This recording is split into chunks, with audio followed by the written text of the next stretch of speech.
what it do? Ahoy, ahoy. What's up? Did we just get a bang? Yeah. Bang in the open. Whenever I hear that, I just think of the guy that does the Angel Reese highlight videos. Have you seen that guy? Maybe. There's just a guy, and he puts together Angel Reese, I mean, lowlights, if you will. And every time she misses a layup, which is a lot, or anything, he gets bang!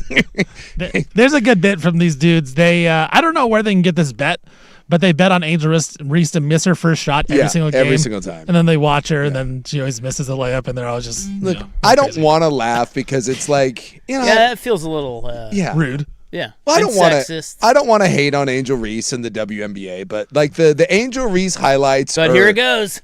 Dude, I don't want to laugh, but he does a good job. And I've never seen someone who's more famous but worse at what they do. She's like the William Hung of the WNBA. I'll push back on that. She puts up numbers, dude. She is, I don't know how. The other day, she went 1 of 8 with 8 turnovers and missed 6 layups. She puts up, she's averaging a double-double. Yeah, for her career, but like 9 of she's those, like the most efficient rebounder of all time in the WNBA. That's because they're her own rebounds. Oh my God.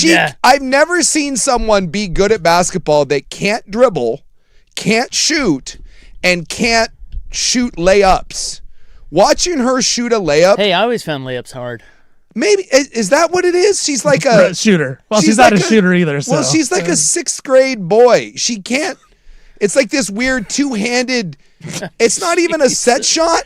She just kind of going right in on Angel Reese. I don't want to because I get it. She's I know, like you have to. She's a big. You don't want to. You have to. No, I'm not going to. I just when I heard the bang, you already did. I'm sorry. She's a beautiful woman and she's done great to grow the game. I just don't know how she is one of the faces of the WNBA when there's so much skill and talent, and then there's her. Wow. They played the Aces, and the Aces have like one of the greatest female basketball players of all time. And the guy interviewing her was like, what do? You're playing like the 3-time MVP, and she's like, well, I'm great too. And you're like, yeah. And then you went 1 of 8 with 8 turnovers, including 6 mixed layups. 6. So anyway, that's whenever I hear bang, I just think Angel Reese layup bang. Ladies and gentlemen. Angel Reese bashing right off the top. Thank you. Well, if she was a fire, I wouldn't then there'd be no bashing. But who had that as the main thing of the story after the weekend? I tell you what, that was probably really decently high on the list. He loves to bash Angel Reese. I don't want to bash her. I don't want your life. But I also don't want her ability to not shoot layups. It's fascinating to me. I've always thought that her nails got in the way. Well, how about the shot? But she doesn't wear her nails on Well, the floor. we've all seen... Wait, does she? Does she wear those big old fancy nails on the floor? No one does that. Yeah. But we've all seen like that awkward like middle school kid that can't really get the ball to the hoop, so he just kind of hucks it. That's how she shoots.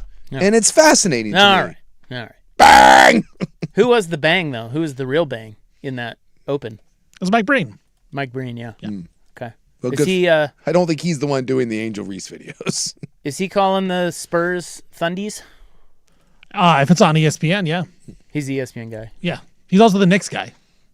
Oh. Knicks local guy, but in the highlight, it was a Brunson layup, and then it was... So does he then have to call both series? No, because No, they don't get local. No, they don't do local. Yeah. It's like when the guy was doing who's the Dodgers guy that was doing the World Series? Joe Davis. Yeah, he does. I love Joe Davis. Yeah, he does the Dodgers, but then playoff time. Of course, that would be impossible to do both series. What if you did simulcast? I'm 0 for 2 tonight. Bang! Yeah, they could save money, do simulcast. Why not? You don't need to be there. Yeah, Tom Dundon would do that. That's right. Discount Tom. If you listen to the Portland media, the fake news media, we got Tom Dundon straight from the horsey's mouth today. I didn't know Max. The biggest thing that I took from that is who the hell knew Max Kellerman and Rich Paul. Rich Paul were doing a podcast. Not me. Not me. Who'd have thought? But they had Dundon on there. Yeah, I saw some clips and then I listened to that this weekend. Every time I hear Dundon talk, you love him. I do. It makes me like him more and more. And look, anyone can cover him however they want. I find some of the coverage, especially local, I find it embarrassing. I do. I think it really is embarrassing the way some people have covered this ownership and specifically him. Kind of irresponsible. It is. Some of it. In my opinion. It seems it. Well, we'll get to that. We have Dundon clips to play for you guys today. We're about to get Dundoned. You are about to get. He gets Frank Gay today. Oh. That's a coveted time slot. It is. When you land the Frank Gay segment, you've done something. Do you know who might get the Frank Gay segment tomorrow? I don't want to jinx it. I've heard rumors. There are rumblings. But we're not certain yet? Well, I didn't want to.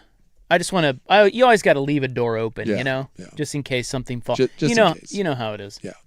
With people.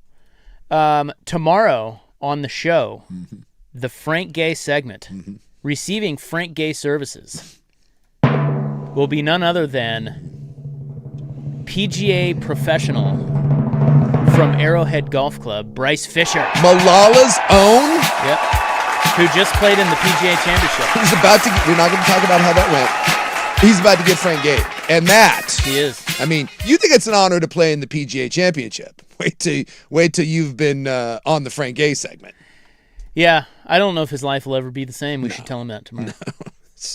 He's undergone quite a few monumental moments in his life these last handful of weeks, but this is something else. Well, he did finish last. Yeah, well, hey, at least I think. But he finished. Yeah. Oh well, yeah, and his number.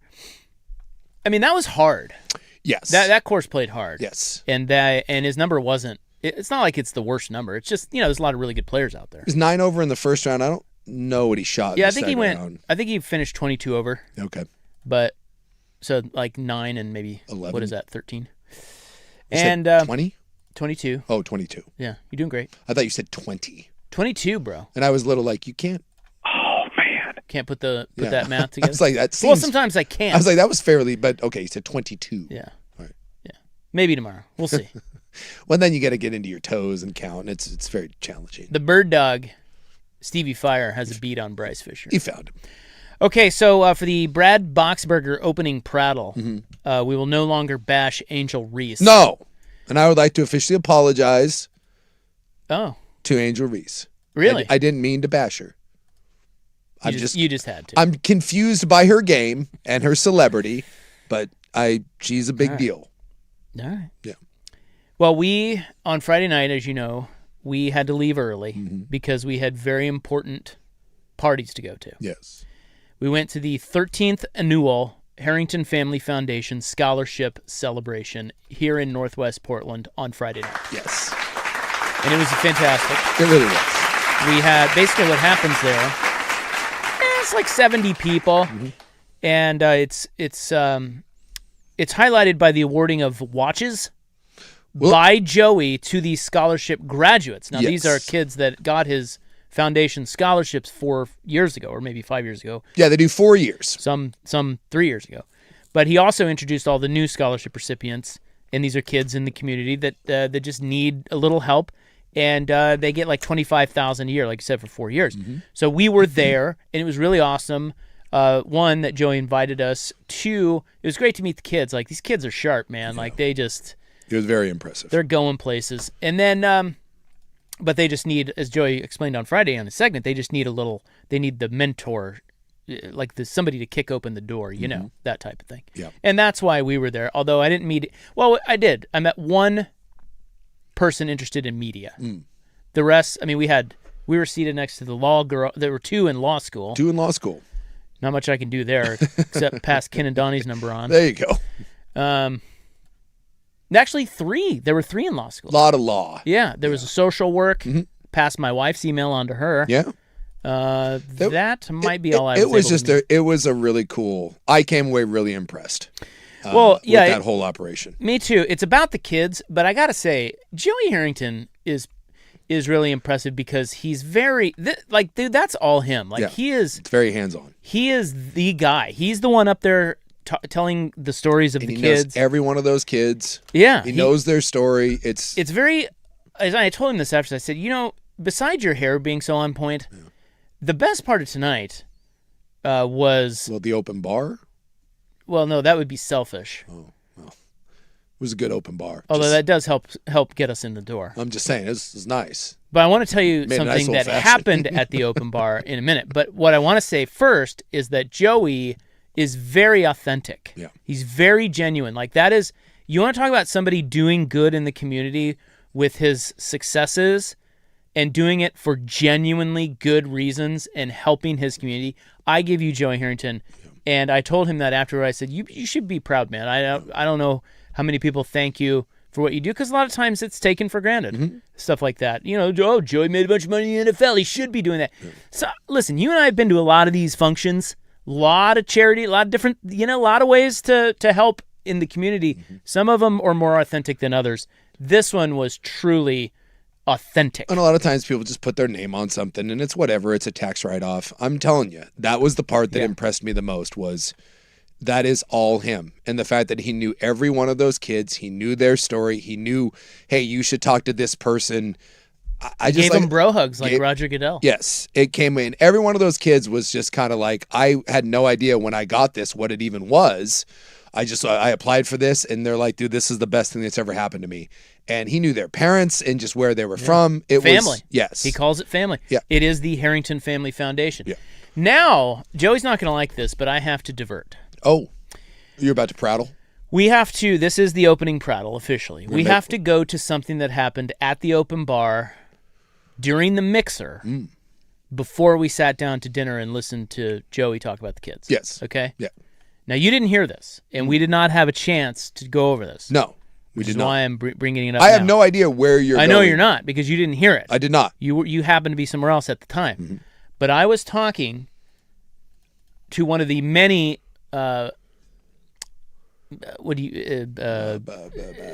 attendees? yes, pillars of the community Okay, in attendance. sure.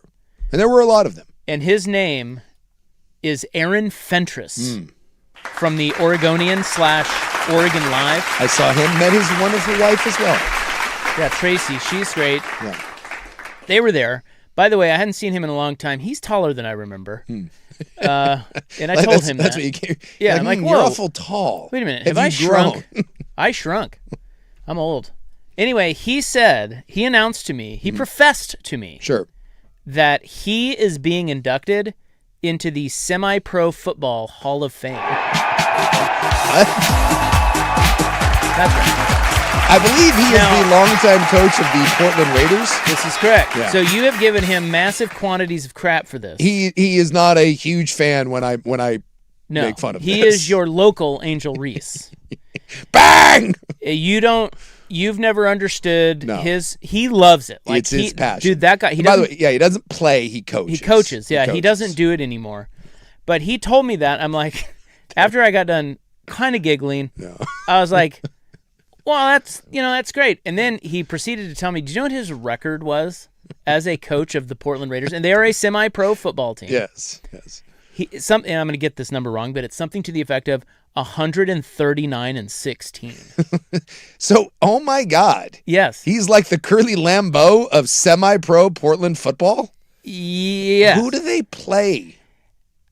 I don't know. You've hit my... Yeah, because I used to do... This is the extent of my knowledge. I used to do like Pac-12 and Ducks football stuff with Fentress way back in the day. And he would be talking about it, and I would make fun of it, and then he would get mad. And so I never really got all the details behind it. But he loves it. He is all about it. He claims to have been great at it, although He's an offensive mastermind. So he says, but I think what his success was, and this is smart, he found what he used to do is he would go find a quarterback fresh out of college Sure. that wasn't going to play pro and stay local and offer him a spot. Okay. And so he says, and he admitted to me, the media right there at the bar, he's like, I kind of hitched my wagon to a couple of quarterbacks, and we would absolutely destroy teams. And that's what's propelling him to the Semi-Pro Hall of Fame. Now, I went and looked this up. I'm like, there's no way there's a Semi-Pro Football Hall of Fame. Apparently there is. is. And oh my God, is there? Is there? It is the American Football Association Minor League / Semi-Pro Hall of Fame. And I'm looking through the gone but not forgotten Hall of Famers. Okay? All right. And there are pioneers, there are executives, there are coaches, there are players, there are equipment managers and trainers. There are women's football Hall of Famers. There are officials. There are media and historians. There are youth football Hall of Famers. There are international football Hall of Famers. And there is one, Jason, one Hall of Famer inducted in 2002 who is a semi-pro super fan in the Hall of Fame. This is stupid. Not even kidding. Like Fireman Ed, but of semi-pro football? Yes. His name is William Bueller. I wanted to point that out. Bueller. I just looked up the Portland Raiders website. Their last game on here was in 2019. A 6-30 loss to the South Sound Nighthawks.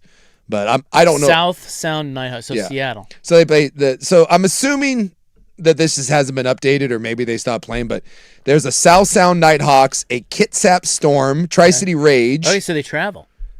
Spokane Wolfpack. It looks like that's it, and they play everybody twice. So like you're playing about 4 teams, Well, I'll tell you what, and you got about 8 games a year. he dominated. And we would like to wish on the air a hearty congratulations Yes. to Aaron Fentress for making the semi-pro football Hall of Fame.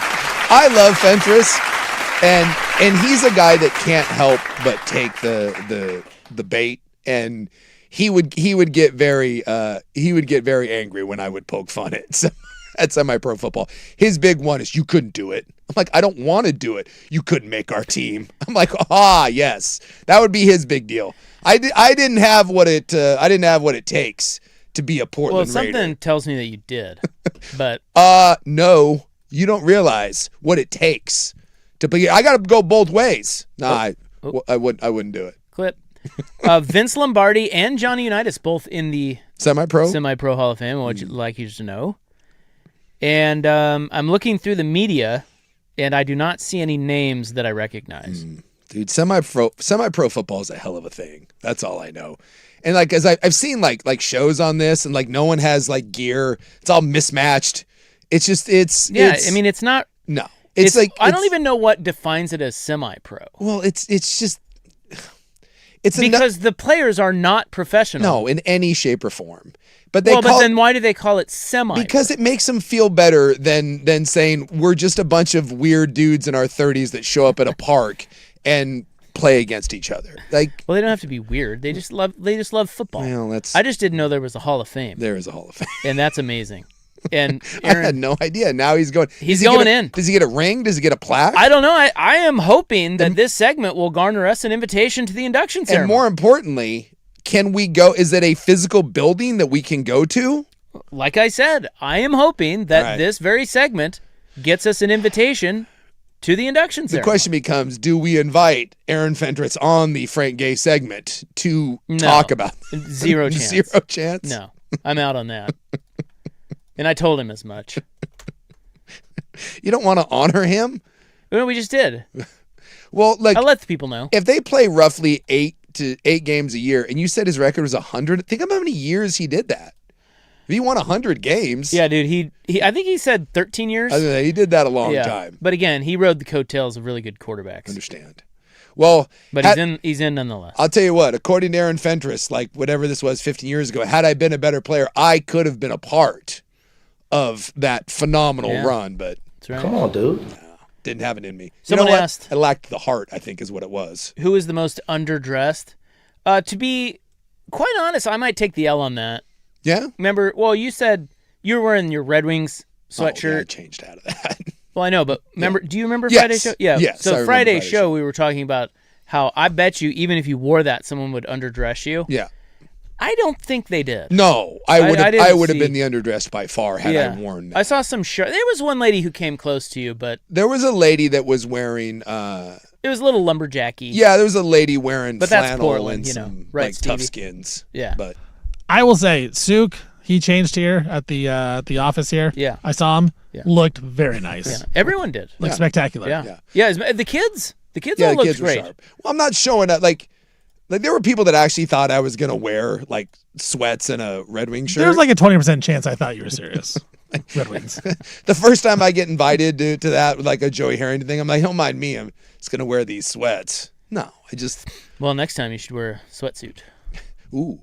tracksuit, velour style. See if anybody there can handle it. Yeah. We went to a jazz club. My daughter turned 21 this weekend, so we went to a jazz club. Congratulations, Ren. Yeah. She's 21 now. 21 years old. God, So we celebrated, and we went out to the 1905. Very cool place, by the way. If you're into jazz, can't recommend it enough. Is the Limelight still a thing? I don't know. I don't know if Portland's it's still there. old jazz club? I went there years and years ago. Limelight? Yeah, I went to Limelight way back when.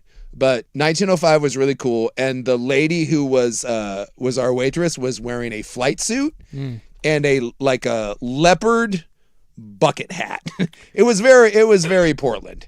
It made me think of like the underdressed notion of it. Yeah, flight suit, leather print bucket hat, and I'm like, welcome to a Portland jazz club. Very cool place though, and surprisingly, really good Italian food. All right. Yeah, can't recommend it enough. Well, there is your Brad Boxberger opening prattle. Thank you. Thank you. I wonder if I can still try out for the Portland Raiders. Think they'll have me? No, I can't cut it. Limelight is still a thing. Southeast Milwaukee Avenue in Selwood. It's been a long time. Or is that a new Limelight? Because I thought the old the other one wasn't over there. that's what I thought. I thought the other one was down here. Yeah, it was down here. Yeah. I don't know. Maybe that was an old jazz club back in the day. Might have moved. I remember going in there with the smoke, like the smoke, just you waft into the haze. It was a cool setup. All right. Prattle over. Frank Gay. Guess who gets Frank Gay today? I don't know. Well, basketball. I already told you. Oh, you did? You already forgot. Tom Dundon speaks. The Dundon. Next. Now.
Now, from the George McCoy and Warren Allen Sports Desk, a Sports Center update on the Fan Sports Network, 105.1 FM and 1080 AM.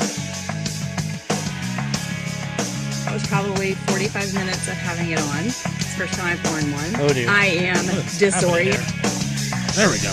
I have no idea what's going on here, but this update is brought to you by 808 Hawaiian Restaurant. Mixed plates like Grandma used to make. If your grandma were from the Big Island, Woodstock, Burnside, Beaverton, or online at 8-o-8.com. First, on the Fan, big sports night tonight. NHL playoffs, Game 7, Canadians taking on the Sabres. Western Conference playoffs, Game 1, San Antonio and Oklahoma City taking on the Thunder. And your Portland Fire, they're taking on the Connecticut Sun from the Motor Center. Fire favored for the first time this season. New Orleans Pelicans, they have hired former Orlando Magic head coach Jamal Mosley to be their next head man. According to Adam Schefter, Nashville is expected to be named the host of Super Bowl 64 in 2030. And Aaron Rodgers, he signs a one-year deal worth up to $25 million with the Pittsburgh Steelers. I'm Stephen Vaughn from the George McCoy at Warren Allen Sports Desk. Don't call your mom. Call George McCoy at warrenallen.com. This is the Fan.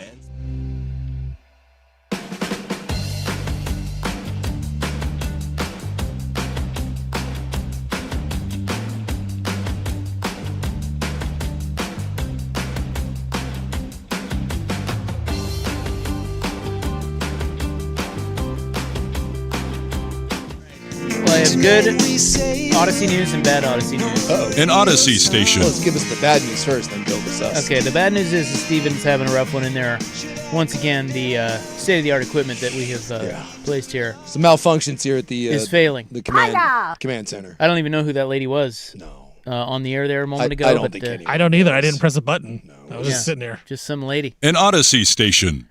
The good news is, here at Odyssey, I read an email today that said we only have 5 foursomes left for the Fan Golf Classic. Well, that's good or bad, depending on. Well, there's still room. That was what I was going with there. So go check it out if you guys want to play in our tournament. Look, if you want to play with us, I'd get to going. It's Tuesday, June 23rd. It's gonna sell out pretty quick here. The afternoon's already sold out. You mentioned just a handful there in the morning. Let's go. Yeah, bro. Langdon Farms. So listen. It's the Frank Gay segment. Mm-hmm. And it's a very important segment. Big segment. People say I've never seen a People segment say, like yeah, this. it's the biggest ever. It's the biggest you've ever seen. But today, Tom Dundon gets it before we get into the weekend that was, because Dundon spoke to Rich Paul and Max Kellerman. So Rich Paul is one of the most powerful agents in the NBA, and I find it interesting that these people saying that no one will ever deal with Tom Dundon, I guess they ran into each other at the Combine, Right. and they hit it off. And so Rich Paul was like, do you want to come on the podcast? And Rich Paul was very complimentary to Tom Dundon. In fact, it felt like there was a little bit of a bromance there. At one point, he goes, I really like this guy. Yeah. But hey, he's a jerk.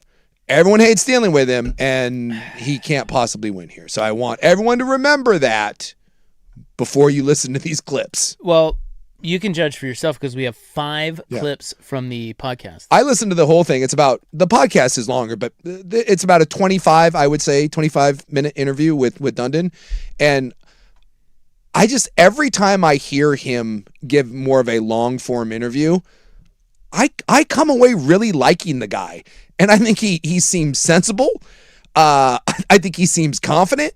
It's really bewildering, this narrative that has formed around him that this guy is some sort of cheap nincompoop. It doesn't seem like it could be further from the truth, and there's no evidence towards it. So you can judge for yourself. We'll play some clips here. I don't know about but he is sensible is a good word. Yeah. He's clearly smart, and he's very rational. Yes. The thing I like about him, you'll find the theme here, is that, and they go one by one through each of the supposed landmines that he's... Yeah, each of the things that were brought up by the media about Dundon, they go one by one through them. So it's clearly him, trying to get out and tell his side of all these stories in one 25-minute podcast. I did find that interesting because in his opening press conference, he said, I don't care really what people think about me. He obviously cares what people think about him. Well, at least Rich Paul got in his ear and was like, hey, do you want to come on? And, these are the things we're going to talk about. Right. I'll say this, whether or not he cares, he's aware of the narratives that are being talked about. That's more fair than what But I he said. also did say in there that someone writing an article or saying that he's cheap is not going to change him. That seems pretty clear that Dundon may meet some people halfway or kind of learn as he goes, but he ain't changing who he is. Well, he just seems like a guy who would admit a mistake. Yes. The theme that I enjoy the most about these clips, as you'll hear, is he's not defensive. No. He does not bow up and try to use his power. He just simply explains his thinking. Yeah. And so you can judge for yourself. We're going to start with his thoughts. He was asked about T-shirt gate. Like this T-shirt thing, I wasn't trying to save money. I just kind of thought T-shirts were kind of silly. The T-shirt thing is, when you got there, the T-shirts for the fans were laid out on the seats, right? And you got rid of that? No. What is it? No. What happened was they called me. We made the play-in game, or made the playoffs, and they called and said, it was a play-in game, I think. I don't know, maybe it was the playoffs. They said, hey, do you want to do T-shirts? And I was like, no, let's do towels. It was that long of a conversation because in Carolina, we do towels, and it's awesome. Like the arenas, they're all waving them.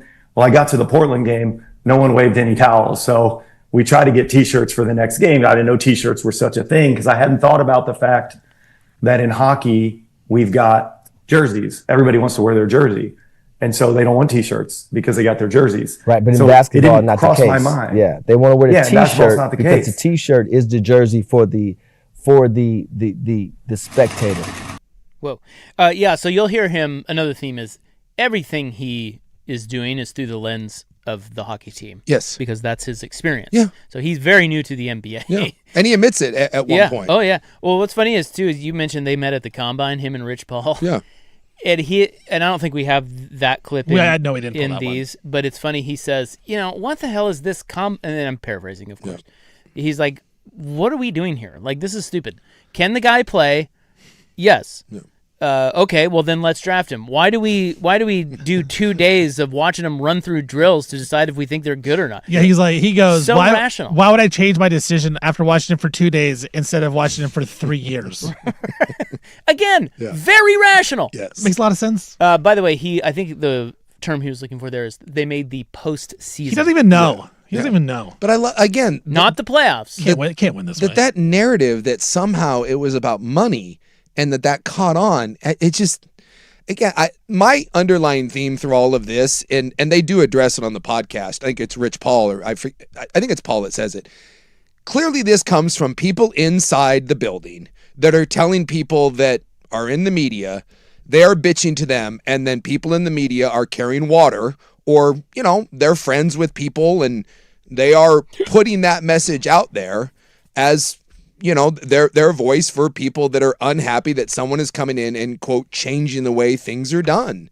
It's just, and they even address it, that there are leaks in there, and Dundon at one point says, then, hey, this, when we talk about the hotel room, he even says there, like, do we have that clip? Because I thought this one was really good. It's at the end. It's at the end. I'm gonna stay in order here. I will say that at least in the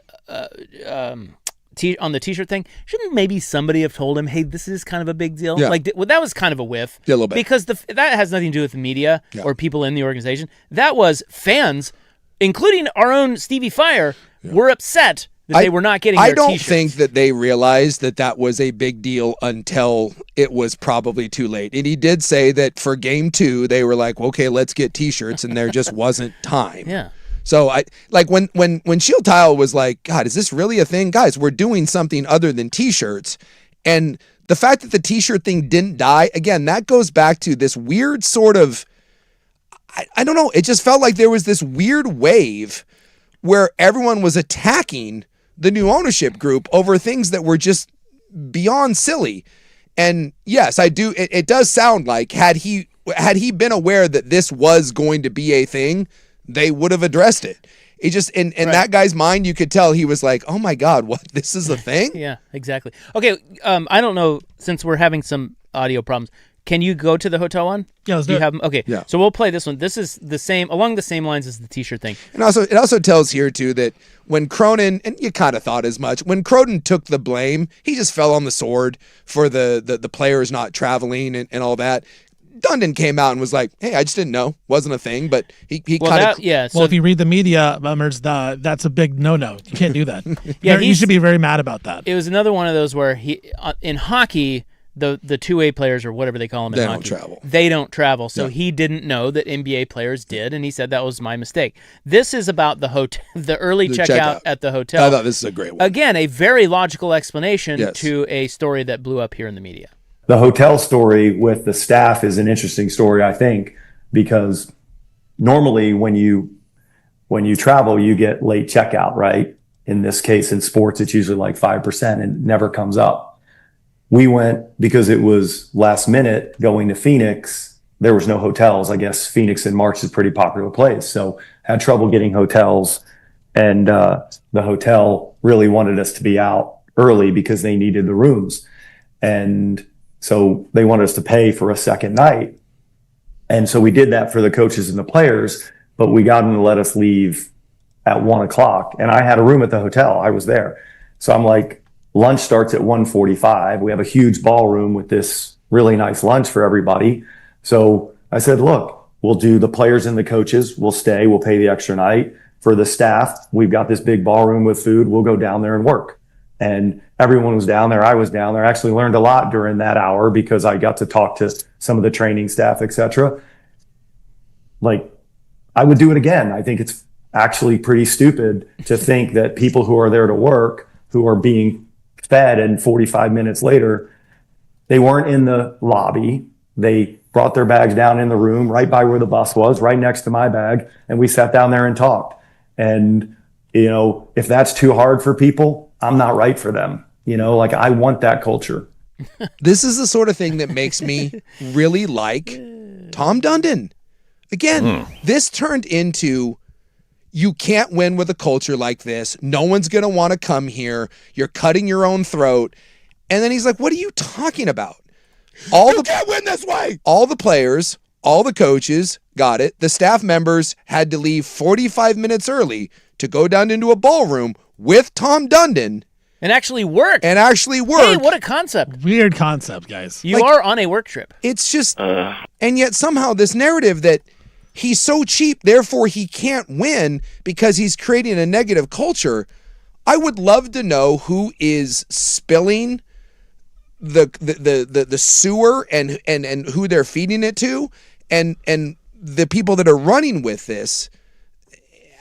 It just goes to show you how bad the media can be. Yes. The narrative was like, they're kicking us out of the hotel. Yes. We have to carry our bags around. Yes. Like, we're going around to the city to get lunch, and we have to carry our suitcase with us. None of that was the narrative that was pushed out. Right. None of those were facts. Like, that. It's really wild to hear.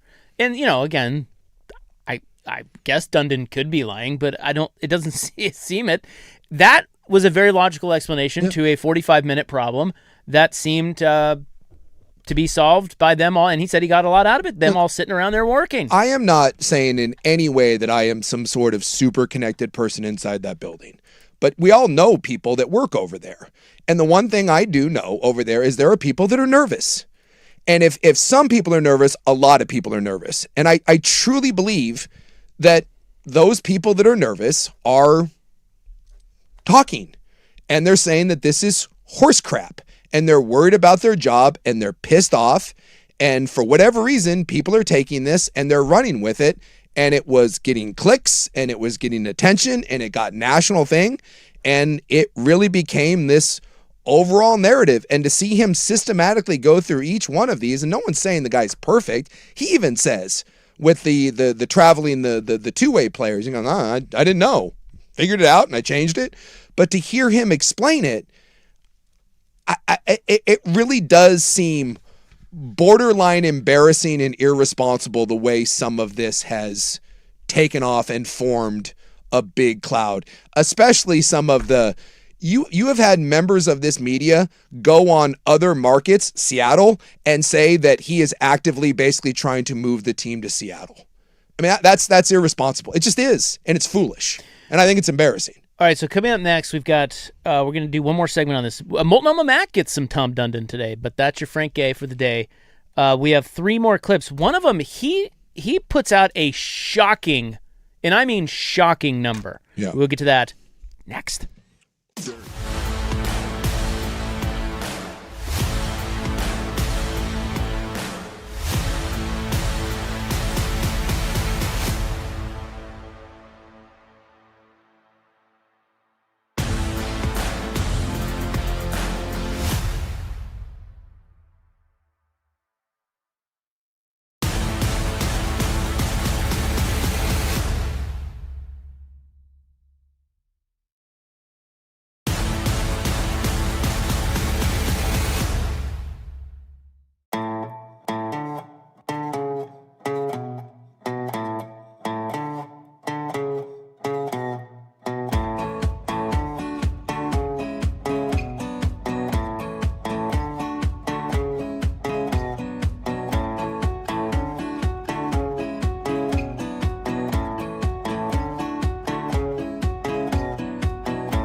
Michael Swagel.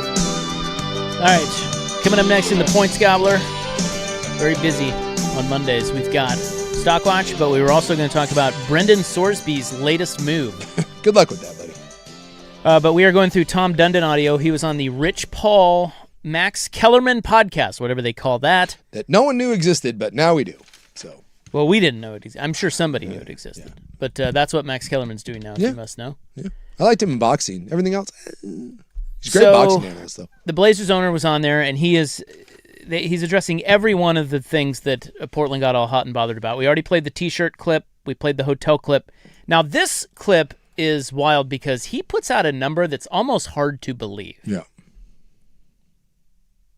That's what's confusing is, like my hockey team's been over the cap many times. They were the lowest in the league. They were at the floor when I bought them.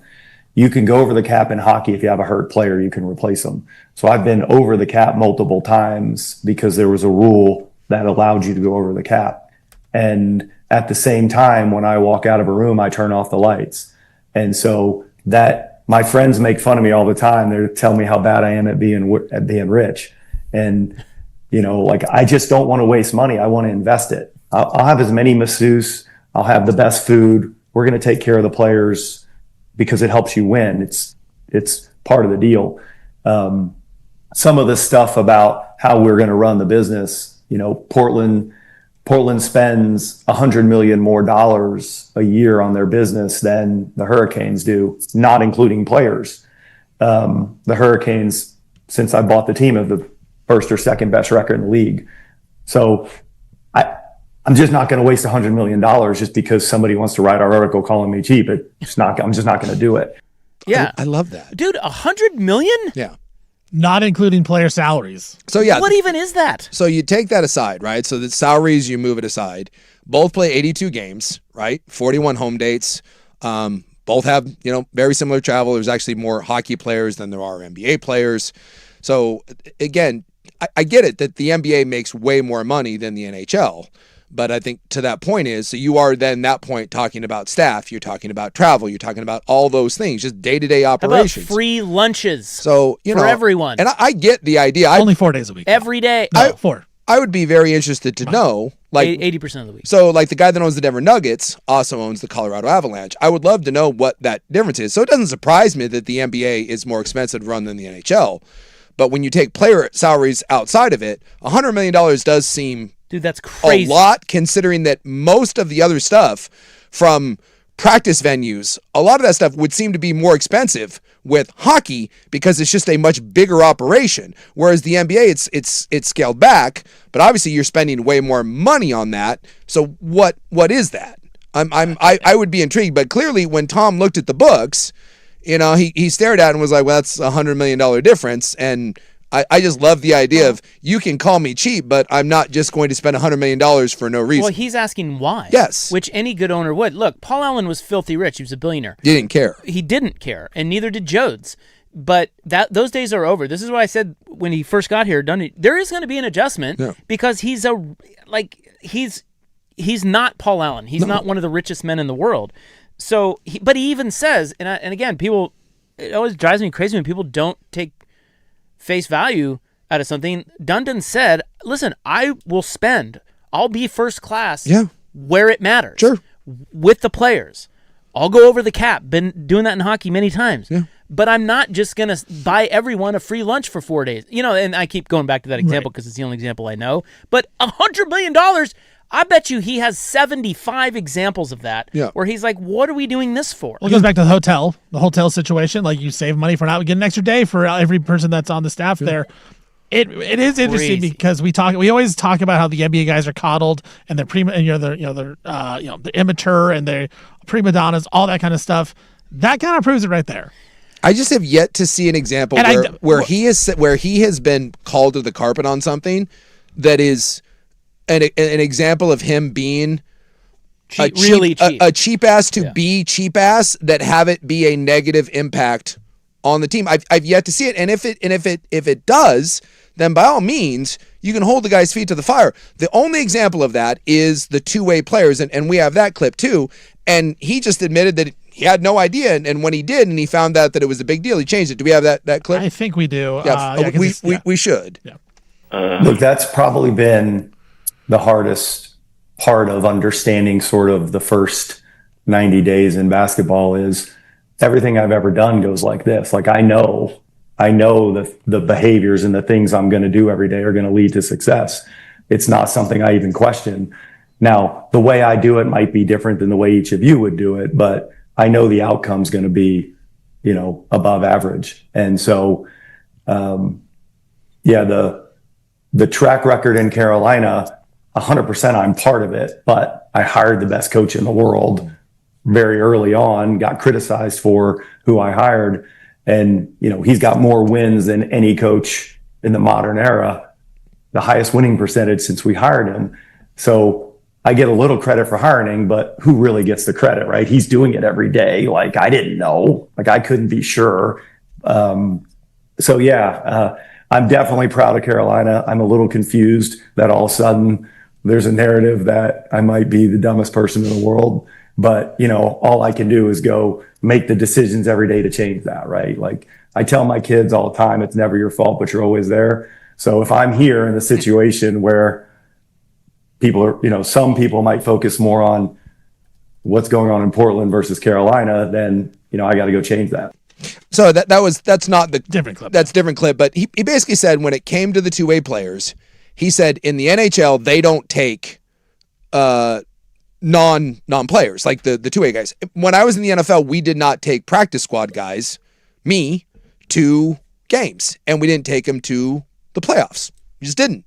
So I would assume that basically the two-way player in the NBA is a lot like the two-way player in hockey and the practice squad player in the NFL.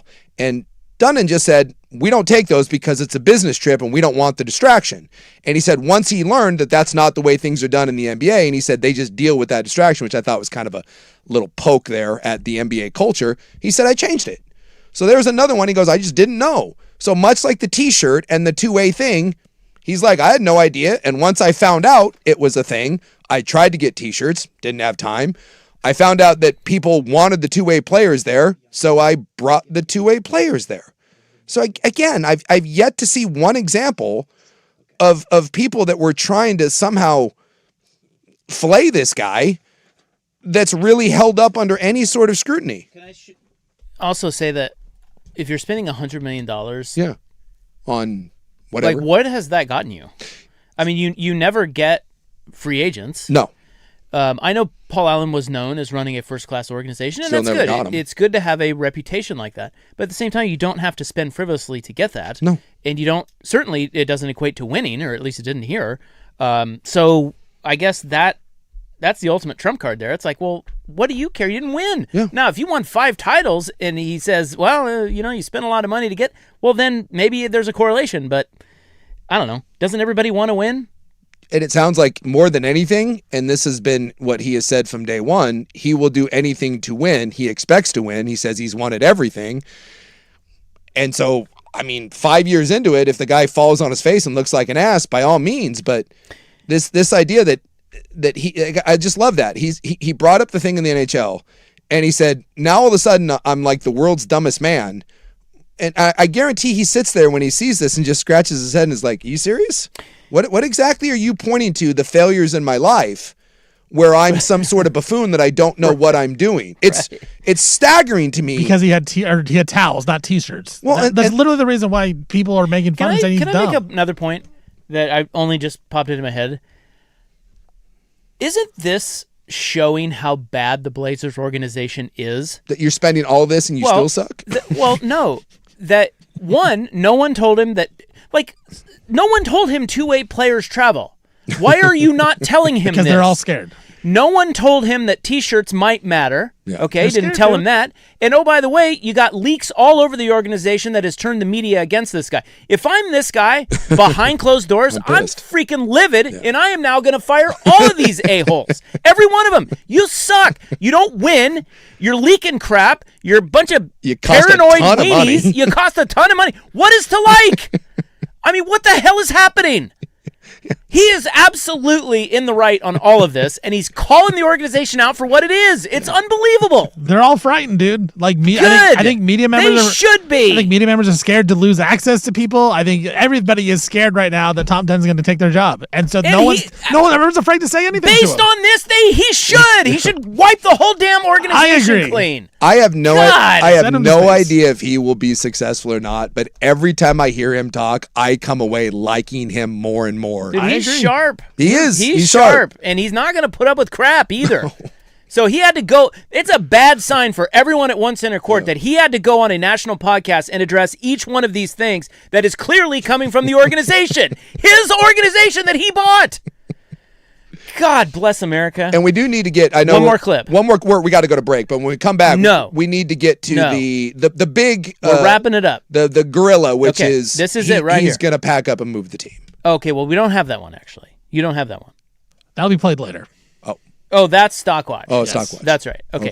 We have one more clip. We're going to play it now. Okay. Just so we can wrap this up and move on to the Gobbler. By the way, the Blazers aren't leaving. Just FYI. Young Hansen. He was.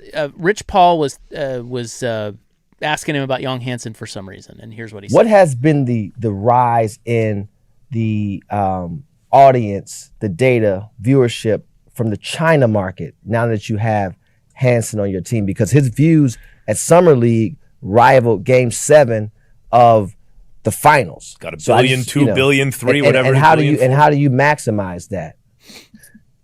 It's interesting because it peaked so high and then he didn't play that much and you got to play kind of consistent to what we've talked about.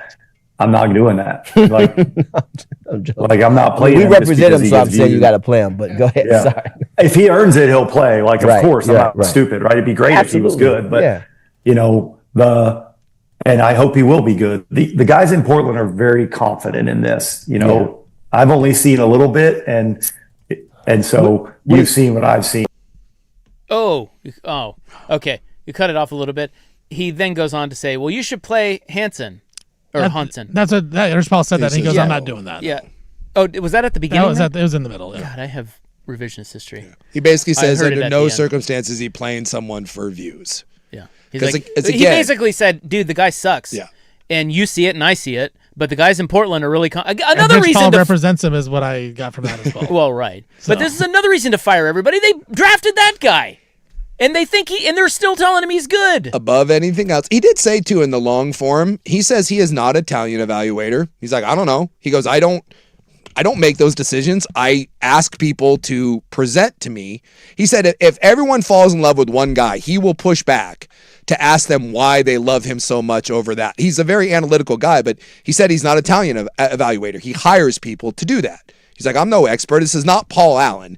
But he did say with Young Hansen, dude, we're not going to play him because it gets views in China, because above all else, and this is the thing I like about him the most, is he wants to win more than anything else.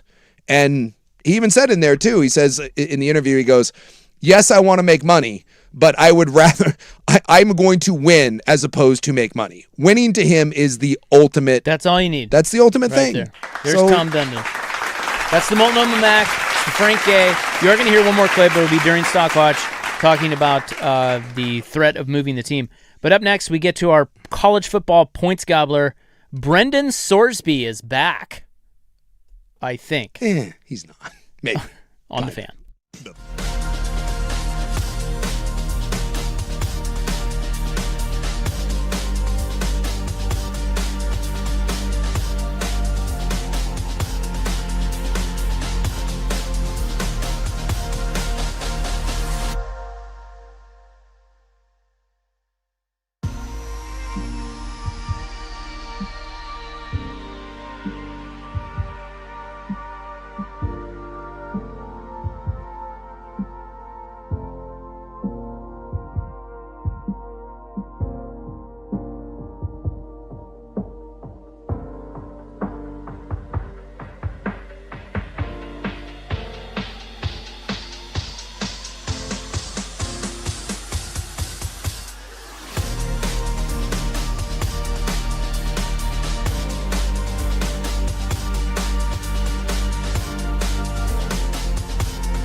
Now, from the George McCoy and Warren Allen Sports Desk, a Sports Center update on the Fan Sports Network, 105.1 FM and 1080 AM. This update brought to you by Big's Chicken. Try their smoked and fried wings tossed with a perfect dry rub and served with a trio of killer sauces. Menus at bigschicken.com. First on the Fan, big sports night tonight. NHL playoffs, Game 7. Canadians taking on the Sabres. And that one, winner takes on the Tom Dundon Carolina Hurricanes. Western Conference playoffs, Game 1. Spurs are in Oklahoma City taking on the Thunder and your Portland Fire. They're favored for the first time tonight. They're taking on the Connecticut Sun at the Moda Center. New Orleans Pelicans, they have hired former Magic coach Jamal Mosley to be their next head man. According to Adam Schefter, Nashville is expected to be the home of Super Bowl 64 in the year 2030. Aaron Rodgers, he signed a one-year deal worth up to $25 million to go back to the Pittsburgh Steelers. And Texas Tech quarterback Brendan Sorsby, he filed an injunction today against the NCAA, hoping to become eligible for the 2026 season. I'm Stephen Vaughn from the George McCoy at Warren Allen Sports Desk. Don't call your mom. Call George McCoy at warrenallen.com.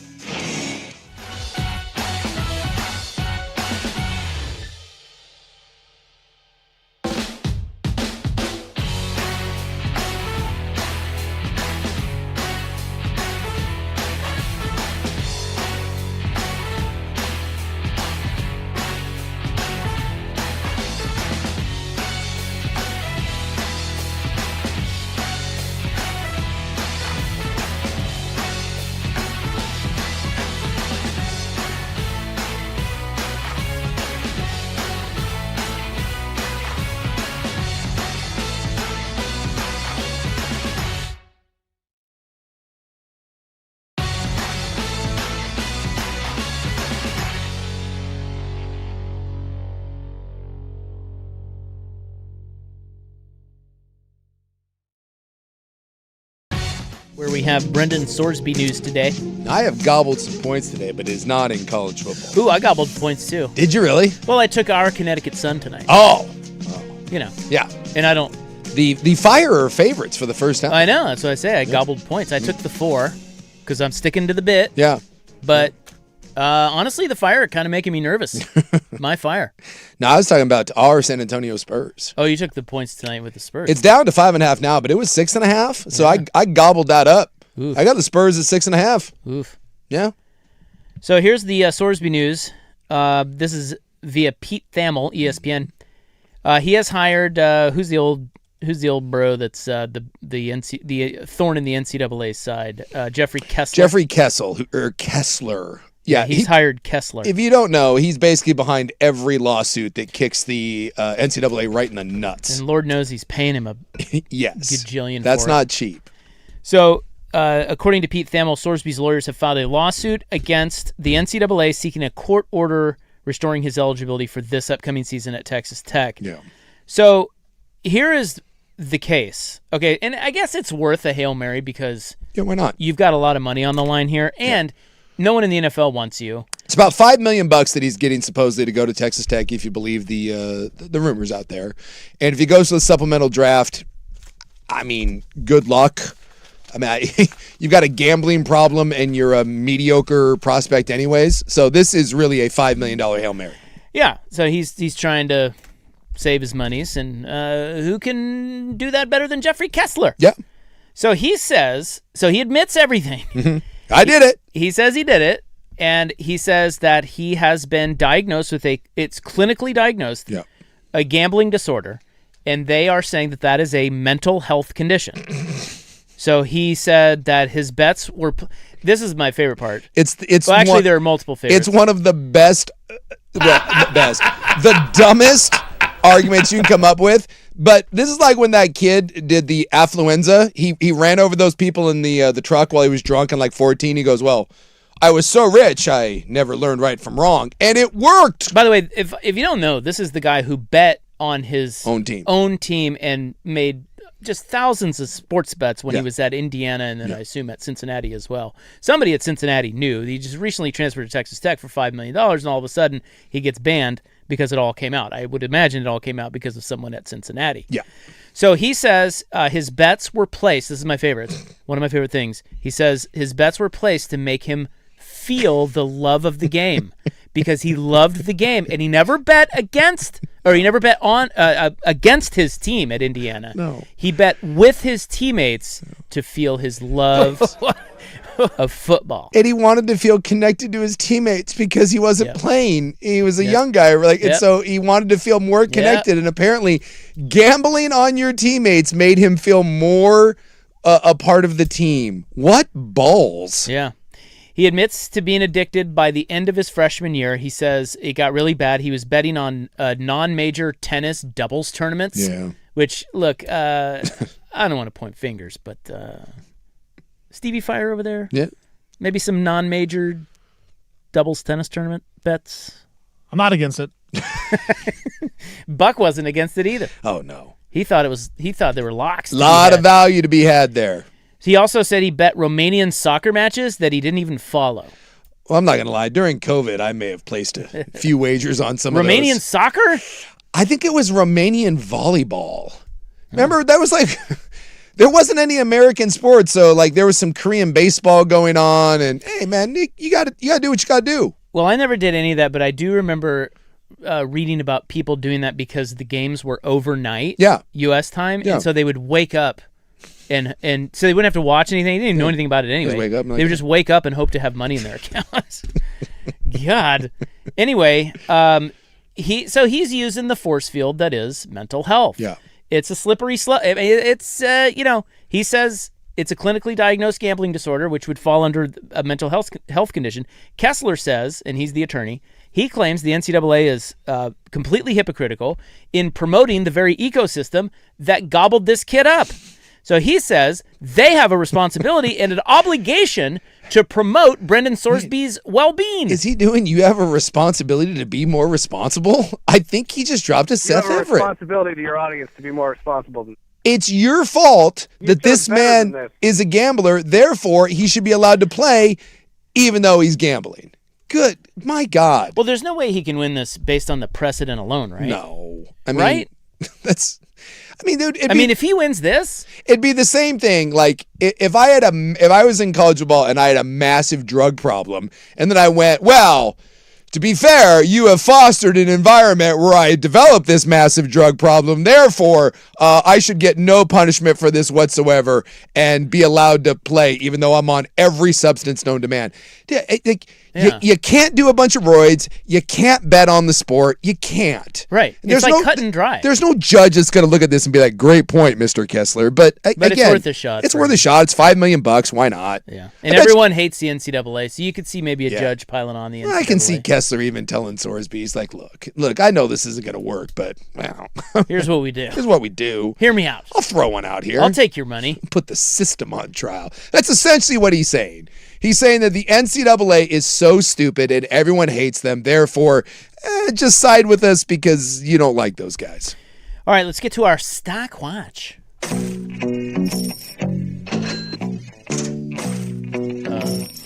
There's not an open? No. True story. Why not? It could be. When did that happen? If I put the right one in there. Wow. Hey, it's brought to you by Goldberg Jones. Tell you what. You know what? It's just not a great day for me. I tell you what. If you've had enough of the wife and it's time to move on, hey, Goldberg Jones. They'll take care of you. It's the second quarter, and Stevie Fire is down double digits. I got thrown off. But you know what? We've seen him come back before. Yeah. Don't count him out. Look, Primetime is a game of runs right now. And he's struggling with the shot. He's not knocking down the threes, but we're going to be all right. Got to get to the bucket and get to the foul line. There you go. Get a couple cheapies, right? I apologize. So it is brought to you by Goldberg Jones. When it comes to divorce, custody, or child support issues, trust Goldberg Jones to help. Call 1-800-DIVORCE. Phone questions answered at no charge. All right, here we go. Thank you. Thank you for that. Well, we talked a little bit more Tom Dundon here. I wanted to play this clip. Tom Dundon talked about the future of the Portland Trailblazers in or not in the city of Portland, and here's what Tom Dundon had to say. When I bought the Hurricanes, all I heard was, because I was from Texas, we were going to move the team to Houston. Moving a team's difficult. People grew up loving the team. How would that work? Well, I guess you could. 4 million people. There's no hockey team in Houston. Oh, you bought the Hurricanes. Oh, sorry. I Sorry. Yeah, I misheard you there. And so, we didn't move the Hurricanes. We ended up getting a deal done. And we went through the same thing in Portland. Before I even bought the team, I had an agreement with the city and the state. We had an agreement in principle. They've already approved half of it. Assuming that all gets done, then this is a non-story. So, for me, it's never been really a thing. You didn't buy the team to move it. We bought the Portland Trailblazers. But if you have to, if you're not getting the support from the city or the state, it puts you in a tough spot, right? Yeah, we would deal with that if it ever comes up, but hopefully obviously we have to solve problems when we have problems. Today, the problem we're trying to solve is just to get a lease extension and get the building renovated, and those are fun things to do, right? Like, yeah, absolutely. Making the building better and adding some energy to that building is like, those are things I enjoy doing. Interesting stuff there, Tom Dundon. Buy or sell, guys. The city of Portland, state of Oregon, will get this thing done, and it will be a non-issue going forward in the years to come that the Blazers will stay in Portland. Yes. The only reason it's an issue in the first place is you have two city council members that have kind of rattled some sabers a little bit, even though the governor and the mayor have both said that they have the votes to get this done. Dundon has said multiple times, dude, it's not an issue. They just said, dude, they had an agreement before he even bought the team. Half of that is done. The city owns the building, for God's sakes. They're not going to let the team walk for $300 million. And he's talked about wanting to develop the area. He's not moving. It's just not.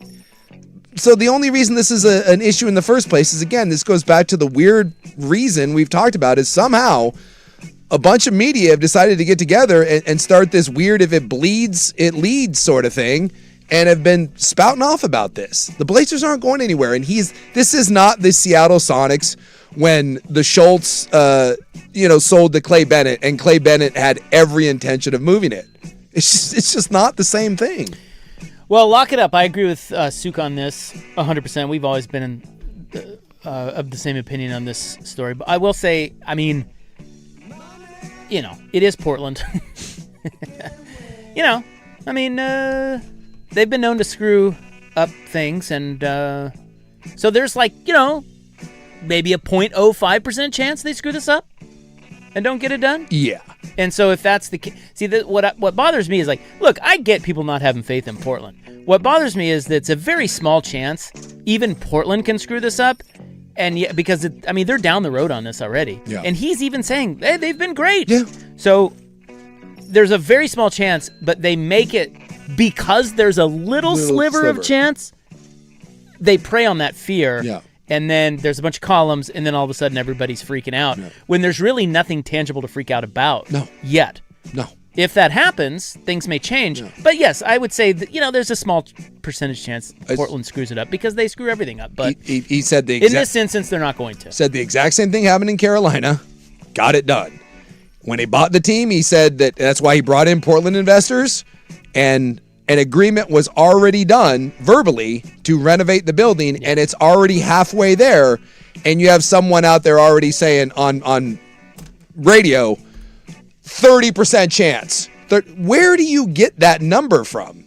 I'm with you. There is a small sliver that if somehow the Portland City Council decides, nope, F this, then yes, there is a small sliver. But the chance, there's also a small sliver that I'm going to win the lottery and then marry Halle Berry.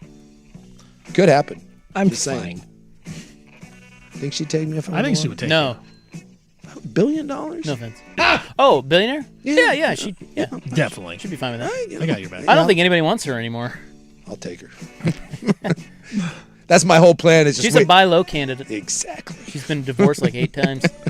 Ask David Justice about her. See what he says. That's mean. No. Well, seriously. I know. She was a handful, man. I'll handle it. What? PGA Championship, guys. Yes! I don't know if you saw that. Let's go. Aaron Rye got did. it done. One of the best back nines I've seen in a long time. Very good. I was involved in that one, was watching that. But one of the big stories that came out of it was... Wait. You had Rye? No, I was invested. I was invested into the tournament. When you said involved, I thought you had an investment. Yeah, not in Rye, in other guys, but... horsey didn't win. I was on the Romer, and Romer didn't pull it off. Nope. But he didn't lose it, it's just that Rye won it. Yeah. Right. He's the only one that made the push. Good call. I don't lose. They won. They won. Right. But one of the big thing was Rory McIlroy. He got heckled on hole 16. He had a shot. They don't know exactly what was said, but then a very clear USA was said after the shot. Rory was heard on the CBS broadcast.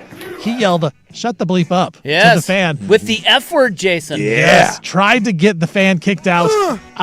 Guys, buy or sell. Rory's got to be better than this. That chant of a USA after a shot should not affect him in that way. He was just more upset with the way he was playing. He wasn't going to win the tournament. Rory needs to be better. The fan was in the right on this one. I disagree because watching that final round, that wasn't the first time that people were up his keister after shots. And I also don't I doubt that the only thing that was said was USA. Look, I understand that whatever was said, it's stuff gets said in football and basketball and whatever. It's golf. If you want to go heckle someone, it's not the place. It's not acceptable behavior in golf. And if your goal is to go to a PGA championship and decide that you're going to heckle Rory, be prepared to get run. So no, you don't have to put up with that crap if you're a professional golfer. That sport says that that's not the behavior. And when you go into a golf tournament, be aware that if you want to be a jackass and get into it with one of the players, you might get asked to leave. So no, Rory has every right to be like, dude, get out of here. Yeah, I like Rory. I really do. As a matter of fact, he's one of my favorites out there. I defend Rory. I thought he handled the live stuff well, and he didn't. He was kind of thrust into the leadership role in golf, and I thought he handled it really well. I thought it was awesome what he's done to win back-to-back Masters. Dude, that guy's story is awesome, and I think he's a great dude. There is a segment of the golf population who thinks he's a whiny bitch, and this would be why. It's these things right here. Now, I agree with you technically. I mean, look, the Philly fans are obnoxious, and I would imagine that was a culmination of frustration. Yes. One, in how he was not going to win the tournament because he was already on 16 and it wasn't going his way. And two, the Philly fans. So he probably needs to be better than that. I'm with Steven. Just let it go. But in the end, I can see how you can't let it go. And I also think he's been very good, generally speaking, because U.S. fans ride his ass. You go back and look at Ryder Cup stuff. And he said as much. Yes, and Because it works. I just think they do cross the line. I'm not sure this one did just by saying USA, but yes, he has had it in the past where American fans they don't have it in them to be better. They're just not. The European fans are way better, and that pisses Rory off, and the American fans know it, and every once in a while you're going to get under his skin. I think he should be better than that, but at the same time, in this instance, he wasn't. We'll go one last quick one here, and just quick like this. Ronda Rousey and Gina Carano, I don't know if you saw it, 17 seconds. No, did not see it. Because it was 17 seconds. You would have had to literally put it on Netflix for that time. It would have been really hard to find. Who won? Well, Ronda Rousey won with the armbar in 17 seconds. And after the fight, Carano, right after she gave up, laughing, smiling, hugging Rousey after the fight. Buy or sell, guys. Paycheck. First of all, this fight may have been rigged, but buy or sell. Oh, no. These one-offs, there's no need to watch these one-off fights that are on Netflix that we have to stream that are special. Okay, first off, it's not it wasn't rigged, but what this was is it was a cheap payday, and both of those girls knew what was going to happen. Just like when Jake Paul fought Anthony Joshua, the outcome's already there because one is so much better than the other. Like if someone gave you $1 million to go play one-on-one against Giannis, you would do it. Yeah. I'd win though. And you'd get embarrassed. And at the end of it, wouldn't you be laughing, being like, I knew what was going to happen. He knew what was going to happen, but we still played. Definitely. So that's all this was. Ronda Rousey is one of the greatest mixed martial artists of all time. Gina Carano was not. And she hadn't fought in 17 years and had to lose 100 pounds. So no, it wasn't set up. But yeah, there's no reason to watch these one-offs because the outcome is already predetermined because the skill set is so imbalanced. But she has to fight it because they're offering her a bunch of money. Yes. So armbar, does that mean she broke her arm? She could have, but she didn't. She tapped. So she taps out. It's a before her nasty. arm If you've snaps. ever been armbarred, it is not a good feeling. And that's what she's known for. All right. Yes, one-offs, terrible. Goldberg Jones, when it comes to divorce, custody, or child support issues, trust Goldberg Jones to help. Call 1-800-DIVORCE. Phone questions answered at no charge. In the News is coming up next. Would you like a piece of the sports bra? Yes. Maybe a handful? Oh, hey. Next.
Now, from the George McCoy at Warren Allen Sports Desk, a Sports Center update on the Fan Sports Network, 105.1 FM and 1080 AM.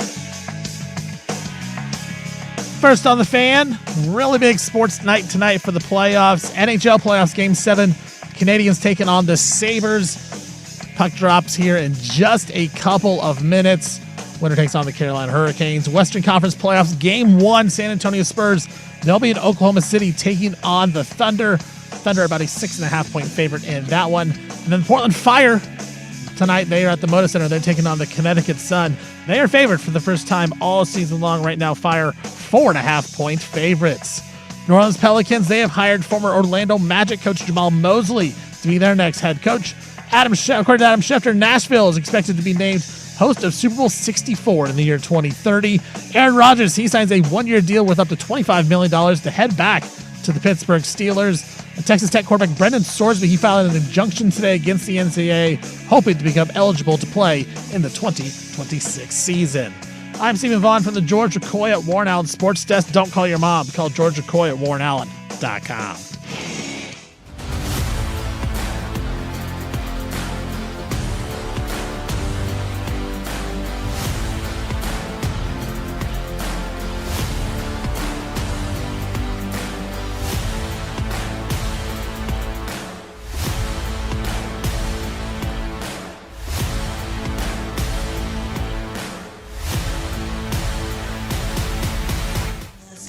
All right, welcome back to our show. Good Monday. It is May 18, 2026. It's time now for In the News. I'm your noted and humble newsman. Blip, blip. Thank you. I'm honored. I'm honored to be here. Well, you should be. Oh. Souk Mummy. Your Sabres, Game 7. I know. Who you got? I'm hoping for well. Who you got? I'm not going to lie. You got Montreal. I want to say the Sabres, but yeah. Canadians. Our goalies suck. But hey, the other night we scored like 8 goals. Yeah. And honestly, Canada hasn't won a Stanley Cup in forever, and Montreal is their last hope. Yeah, they ain't winning. They're getting by Carolina anyway. Carolina's really good. Our fighting Dundons. All right. It's brought to you by the Advocates, injury attorneys at advocateslaw.com. Today is I Love Reese's Day. Oh, well, who doesn't? Yeah. Take some Reese's Pieces. Have you been reading about the whole chocolate shortage thing? Or the fake chocolate? Yeah, so Reese's is going back to like the real formula. Well, I hope so. Yeah. Have you tasted the Hershey's products lately? I don't eat a lot of candy. They taste like wax. Really? It's so weird. They used a substitute. They're not using real chocolate. No. I guess I don't know why. I think it was like one of the tariff things or something. Something like that. Yeah, they were like trying to keep a lot, Obama. Freaking Biden. Anyway. Yeah, I don't eat a lot of candy, but I've heard that the stuff that's out right now is kind of Bush League. It's total Bush League, and you can totally taste the difference. Well, now it's terrible and it costs more. Now I kind of want to go taste a Reese's peanut butter cup and see if I can. You'll notice. Okay. It's very waxy. Interesting. It's a weird. Well, white chocolate isn't real chocolate, so I think it's got a little bit of that too. Yeah. But isn't that weird? That's delicious though. It is, but you can definitely tell it's a different consistency because white chocolate is not real. It's not real chocolate. But just isn't it weird that they can say, here's a chocolate bar. But it's not. And it's not chocolate. Well, there's all kinds of stuff. You know when you buy like put it in! Well, you know the little drumsticks or whatever? Yeah. You know the little ice cream like prepackaged cones? No. You know they're like, they come in a little cone and they've got like a shell and nuts. Little peanuts on it? Yeah. Little nuts? You're aware of that. Like a little ice cream bar. Those aren't ice cream. They can't call it that. They? I don't know, but it's technically they're not allowed to call it ice cream. So you look on there, it'll say like frozen non-dairy treat. Like they can't legally call it ice cream because it's just some sort of weird chemical. So there's no dairy in it. Yeah, it's not ice cream. And they want you to think it's ice cream. It's like the chocolate thing. Hey, here's a chocolate bar. Yeah, but it's not chocolate. You're dumb. You'll figure, you're fine. You'll love it. Yeah. We've got you conditioned and addicted. Yeah, it's like, here, fat ass, eat this. And shut up about it. And you're going to like it. It is also International Museum Day. Oh, I love a good museum. What's your favorite museum? That I've ever been to? Yeah. The Smithsonian. No. Yeah, I like the Smithsonian. Oh, Smithsonian is amazing. It is amazing. I looked it up You know, when you look up the greatest museums, or at least the most well thought of museums, Smithsonian does not come up Really? very often. No, it's like the Louvre, the Met. The Met is great. Vatican Museum. So I've never been to the Louvre. I've been to the British Museum in London. I've been to the Smithsonian. By the way, that gets a lot of love, the British Museum. Phenomenal. Although, can we say some of the stuff in there, by some of it, most of it is stolen? It's a little weird. Oh.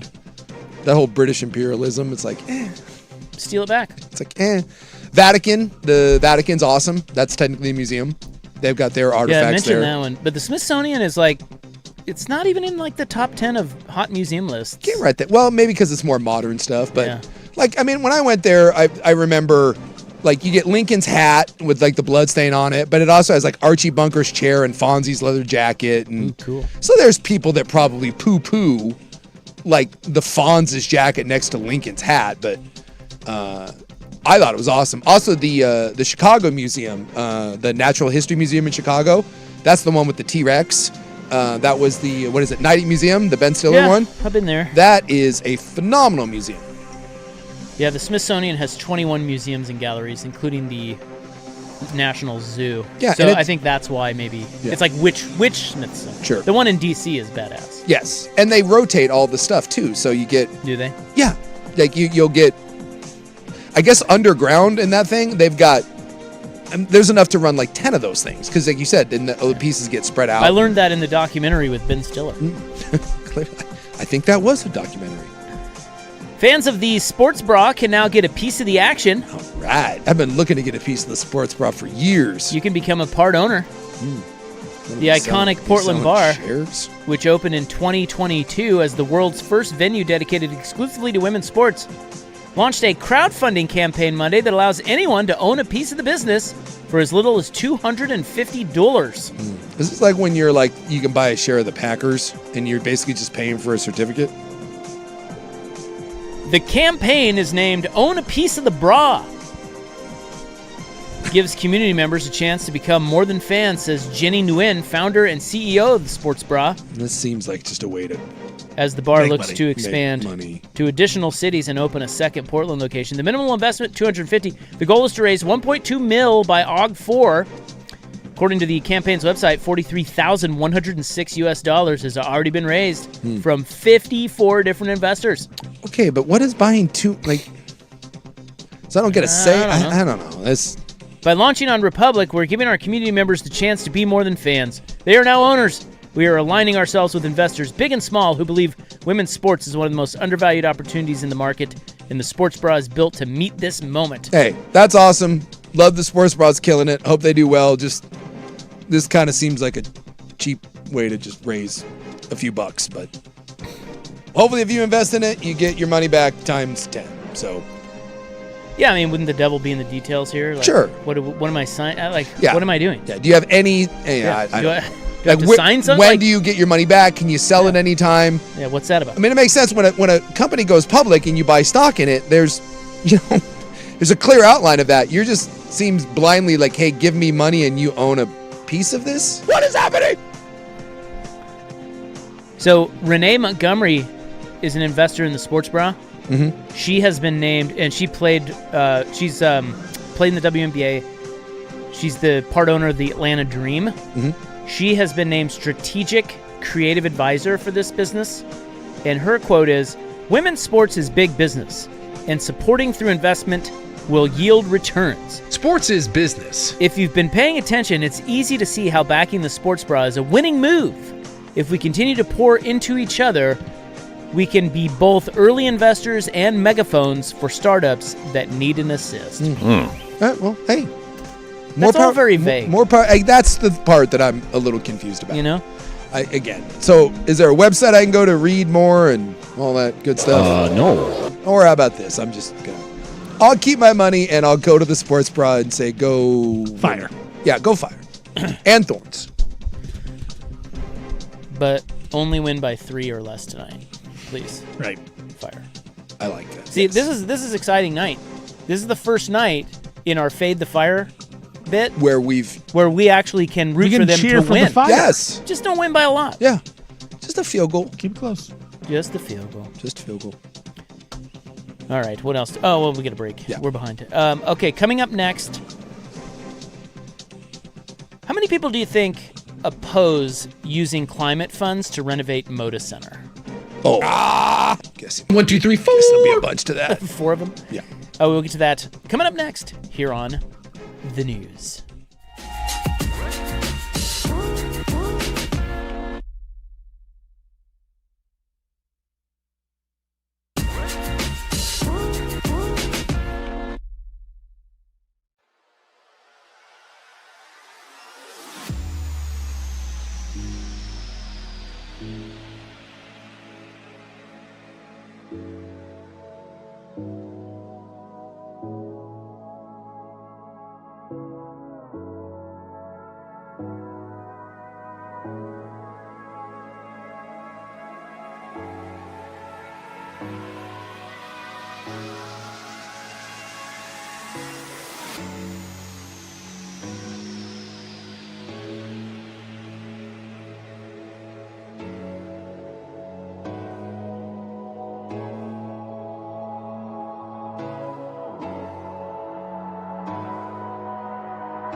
right, nice to have you along. It is in the news. May 18, 2026. May is just flying by, mainly because, well, time flies. It does. Particularly when you're having fun.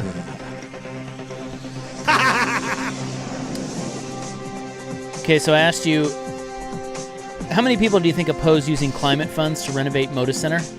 Well, I'm guessing if you're not a sports fan, I'm guessing the entire city of Portland, but just saying. Well, I guess that raises the question of what percentage of the entire city of Portland are sports fans? I don't know. I mean, these are such...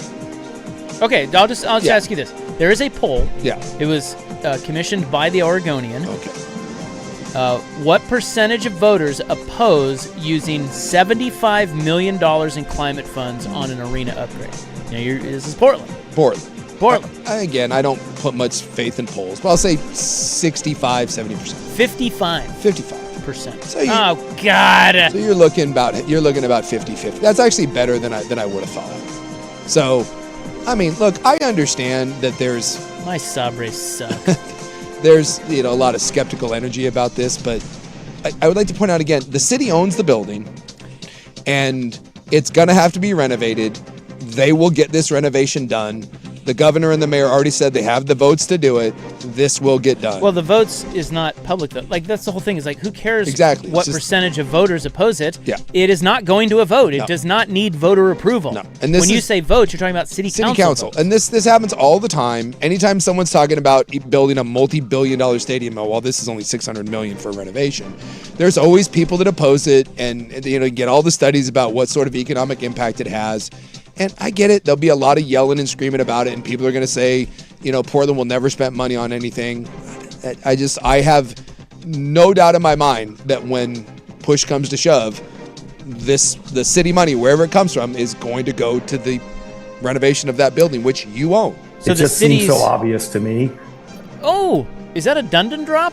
Dundon drop's being put in as we speak. And by the way, if you want this passed, all you have to do is say that it's not being renovated for the Blazers. You just say it's being renovated for the Fire. And people will be like, what? Women's sports? Yeah, let's go. Problem solved. You want to hear another Dundon clip? I might be the dumbest person in the world. I love that. No, that's not fair. No. I just don't want to waste money. That's fair. Who does? It just seems so obvious to me. The city's funding plan centers around the Portland Clean Energy Community Benefits Fund, or the PCEF. I guess you could make the argument that renovating the building helps, I don't know, you make it more efficient. We're going to get a carbon neutral. Because the one up in Seattle, that's a carbon neutral building. So what do they call that thing again? In Seattle? Yeah. Climate Pledge? Climate Pledge, yeah. Yeah. I was going to say, because it's a climate pledge. Yeah, so let's just do that. Tell someone that it's environmentally friendly, and let's go. So the PCECBF. Sure. Which they shortened to, so it's the Portland Clean Energy. They shortened that? Well, no. It's the Portland Clean Energy Community Benefits Fund, which is otherwise known as the PCEF. Ah, yes. So they shorten it to the Portland Clean Energy Fund. Right. But there's also community benefits. Ah. So we want you to know that. Yeah. But we don't think they're good enough that we put the CB in the acronym. Mm-hmm. Therefore, the CB is coming out of the acronym, and it is PCEF. It's a 1% tax on large retailers that voters passed in 2018 to generate money for clean energy projects. However, this PCEF has generated far more than analysts projected, roughly $200 million per year, leading city leaders to turn to the climate fund when they need cash. So any use of PCEF money for the Moda Center would need the approval of both the PCEF committee and the Portland City Council, but not Portland voters. The rose is awesome. Now, what does he mean by that? The rose? I don't know. What does that mean? When I was listening to that, Rich Paul owns some sort of... The rose is awesome. He owns a company here in Portland. Rich Paul had some sort of stake in I didn't understand what they were saying, but Paul has an interest in something, and Dundon was saying that he loved the logo. Rose. Yeah, the rose. But I don't know what that But is. it was when they were talking about the city of Portland, so I didn't know if they were talking like the pinwheel. You have to no. Different? Rich Paul owns a business. You'd have to look it up what it was. I was listening to my car and I. Does that mean Adele now owns part of a business in Portland? Yes. Are they married? They're engaged. I thought they were just dating. They're engaged. They're engaged, from what I She saw. soon will own part of the business in Portland. Adele. She's looking good these Will days. Tom Dundon go to Adele's wedding? Oh, good question. Now that they're buddies. I'll try to see if I can figure out what the hell he's talking about. T-shirts were kind of silly. By the way, I would just like to point out for the people that are going to yell and scream about the $300 million, we spent over $800 million on homeless services last year in the city, and what exactly did we get out of that? I think we can get $300 million to renovate, keep the Blazers in Portland, get concerts, get NCAA tournaments, and then have the billionaire developer rebuild the Rose Quarter. So, yeah, sorry. I'm sure the climate will somehow survive with a few dollars less from this. I don't know. Let's go. Sorry. $824 million we spent on homeless services. We can't renovate the building that the city owns. Yeah, it's going to get done. It just is. Don't listen to anyone screaming about how this is going to be the death of the Blazers. It's just not true. All right, there's your in the news, May 18, 2026, brought to you by the Advocates Injury Attorneys at advocateslaw.com. Coming up next, headlines. Guess who's trying to get his old job back? Next on The Fan.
Now, from the George McCoy and Warren Allen Sports Desk, a Sports Center update on the Fan Sports Network, 105.1 FM and 1080 AM.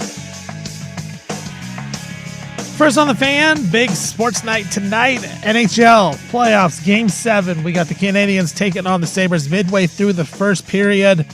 Montreal up 1-0 over the Buffalo Sabres in that one. Later on tonight, Western Conference playoffs, Game 1, Spurs and Oklahoma City. Right now, Oklahoma City a 6.5-point favorite in that one. Later on tonight, your Portland Fire, they are favorites for the first time all season, taking on the Connecticut Sun. Fire 3.5-point favorites at the Moda Center. New Orleans Pelicans have found their new head coach. It's going to be former Orlando Magic coach Jamal Mosley. According to Adam Schefter, Nashville, Tennessee is expected to be named host of Super Bowl 64, which will be in the year 2030. Quarterback Aaron Rodgers, he's back with the Steelers, signing a one-year deal worth up to $25 million. And Texas Tech quarterback Brendan Sorsby, he filed an injunction today against the NCAA, hoping to become eligible for the 2026 season. I'm Stephen Vaughn from the George McCoy at Warren Allen Sports Desk. Don't call your mom. Call George McCoy at warrenallen.com.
All right, welcome back.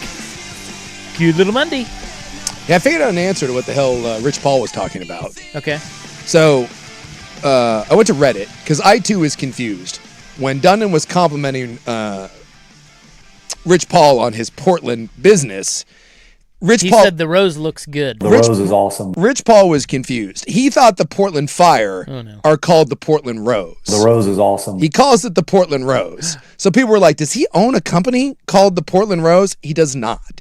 He was referring to the Portland Fire. Uh-oh. So Rich Paul has a creative agency called Adopt, and they designed the logo for the Portland Fire. The rose is awesome. So Dundon is complimenting Rich Paul's company on designing the logo for the Portland Fire. But Dundon doesn't think that they're called the Rose. No.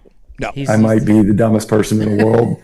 He's just saying Rich Paul confused the name of the team, but his company created the Rose, which is a really cool logo. It just seems so obvious to me. There you go. I thought it was great that Tom Dundon said all those things, and we played a bunch of clips in the first hour and everything, and I like hearing from Tom Dundon. Yeah. Okay.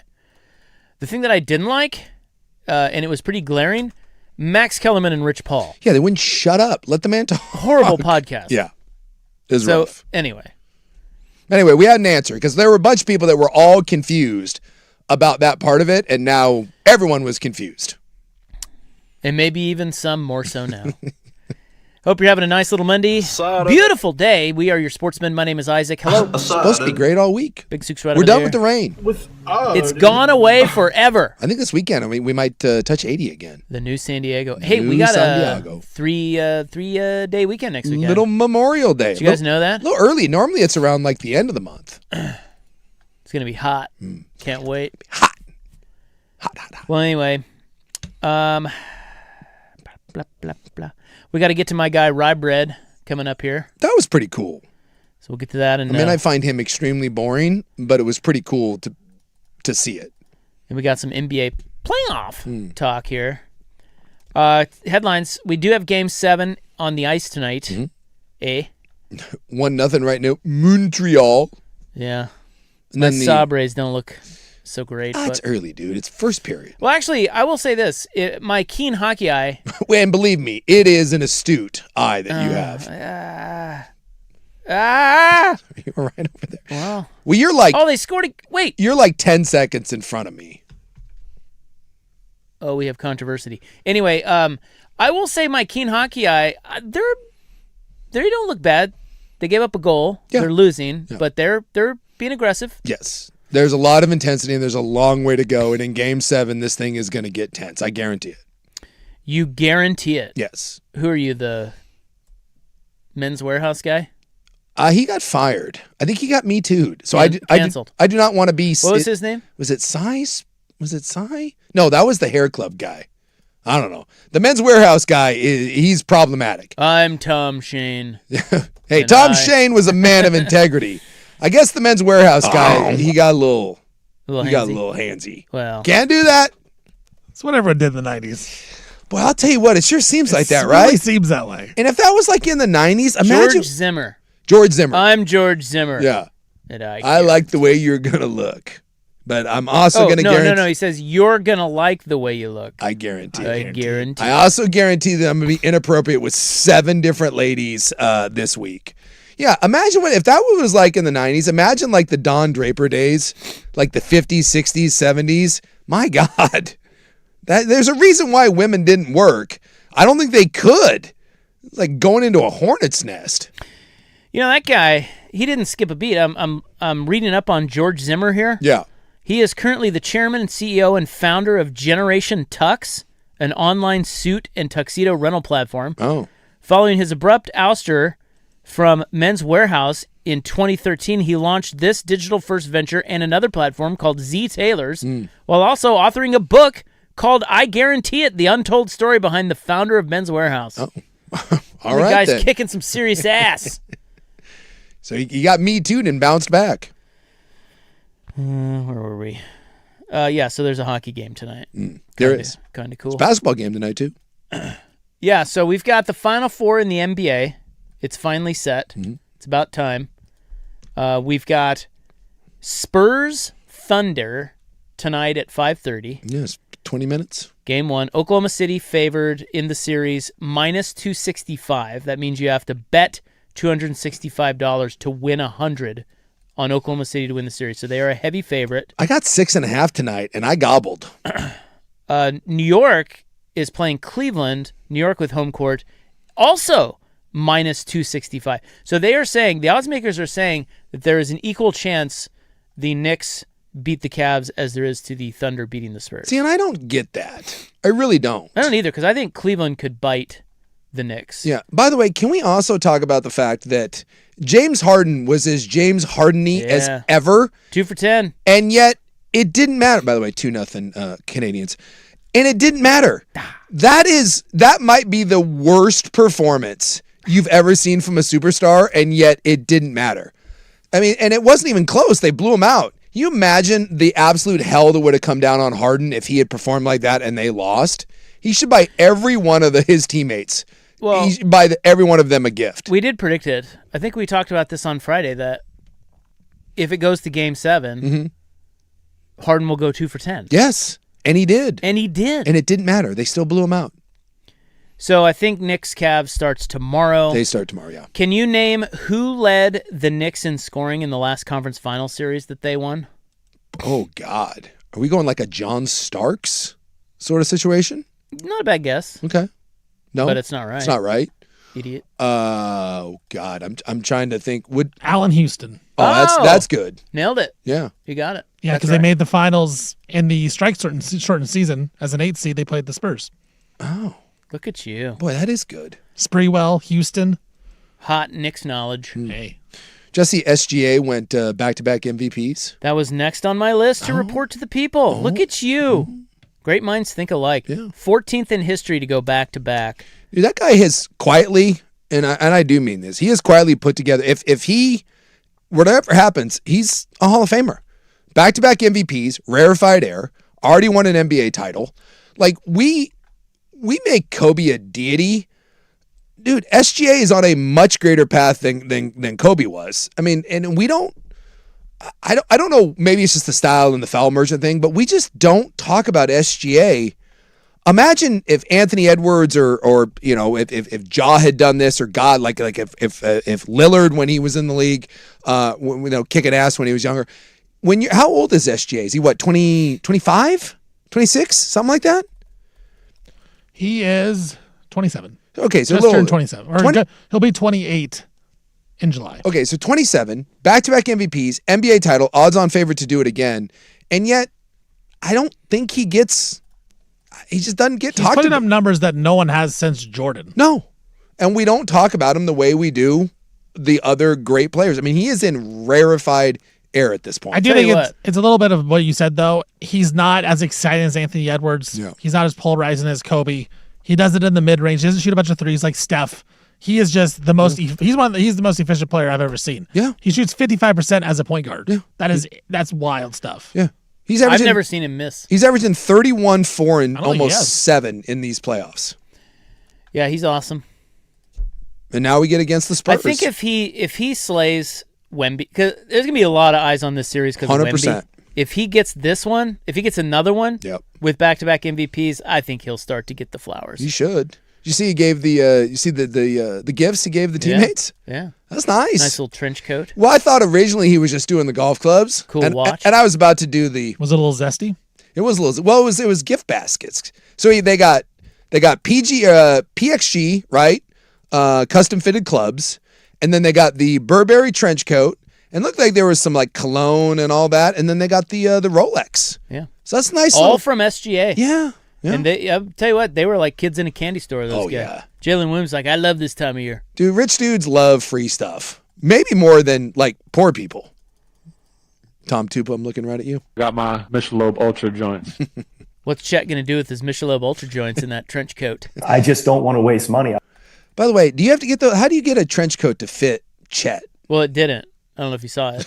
Did you see it? Well, I saw people trying on the trench coats. Yeah, it didn't really fit him. Oh, yeah. Like I thought about, like if you're an NBA player, you can't go buy a Burberry trench coat, right? That's you gotta get that custom, right? I'll tell you what, SGA, he's the real deal, not just on the court but off the court. Yeah, seems like a good dude. Great dude. Yeah. What else do I have? Oh, I teased this for you. Boy, this is really something, Jay. So you ready for this? Not really, but let's do it. Are you ready for this horizontal tug you're about to get? Oh, I love a horizontal tug. According to Mark Steinlein, guess who's trying to get his old job back? Bring the band back together. The Tear Bear, Terry Stotts. Tear Bear. Stotts wants the Blazers job. He stepped down from his position with the Warriors to throw his hat in the ring. Does he still have his home out in West Lynn? It was Lake O. Was it Lake O? Yeah. Remember he used to do those videos? He had a great backyard. Yeah. Dude, I saw him walking his little wiener, not a wiener dog, but like a schnauzer dog one day. Dude, I like the Tear Bear. I was going to play golf. Like the Tear Patrick Harris has a great story. He was drunk at a Timbers game, and like he started high-fiving people, and he turned around, this giant dude was high-fiving him. It was the Tear Bear. Yeah, he's a big Timbers guy. Yeah. I was doing an Uber ride once out in Lake Oswego, and I saw him walking around the neighborhood. Yeah.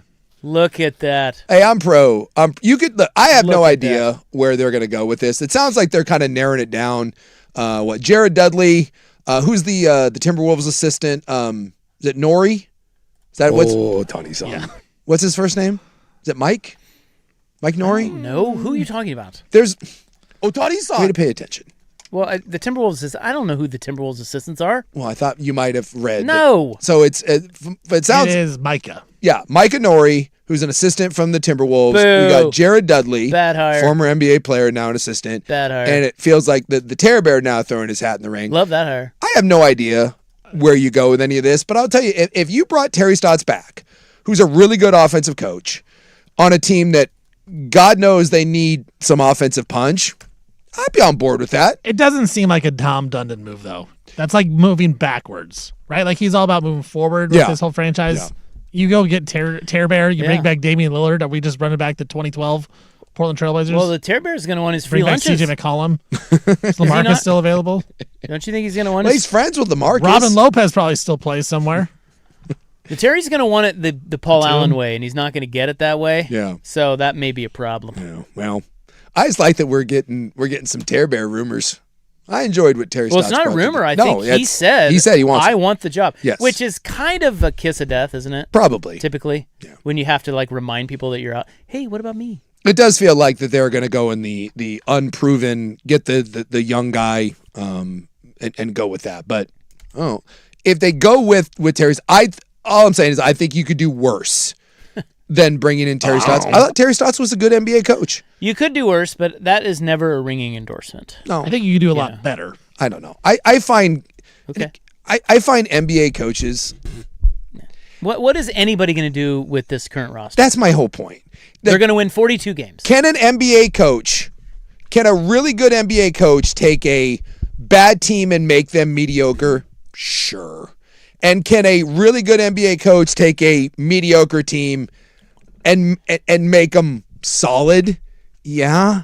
But you're not. It largely is based on the roster. Okay, we apologize. If you have an elite roster and you bring in a good coach, I feel like this is like the coach's job is that when you get deep into the playoffs to be the guy then at that point where that's where he shines. That the work he's put in all year makes a difference in those big marquee moments.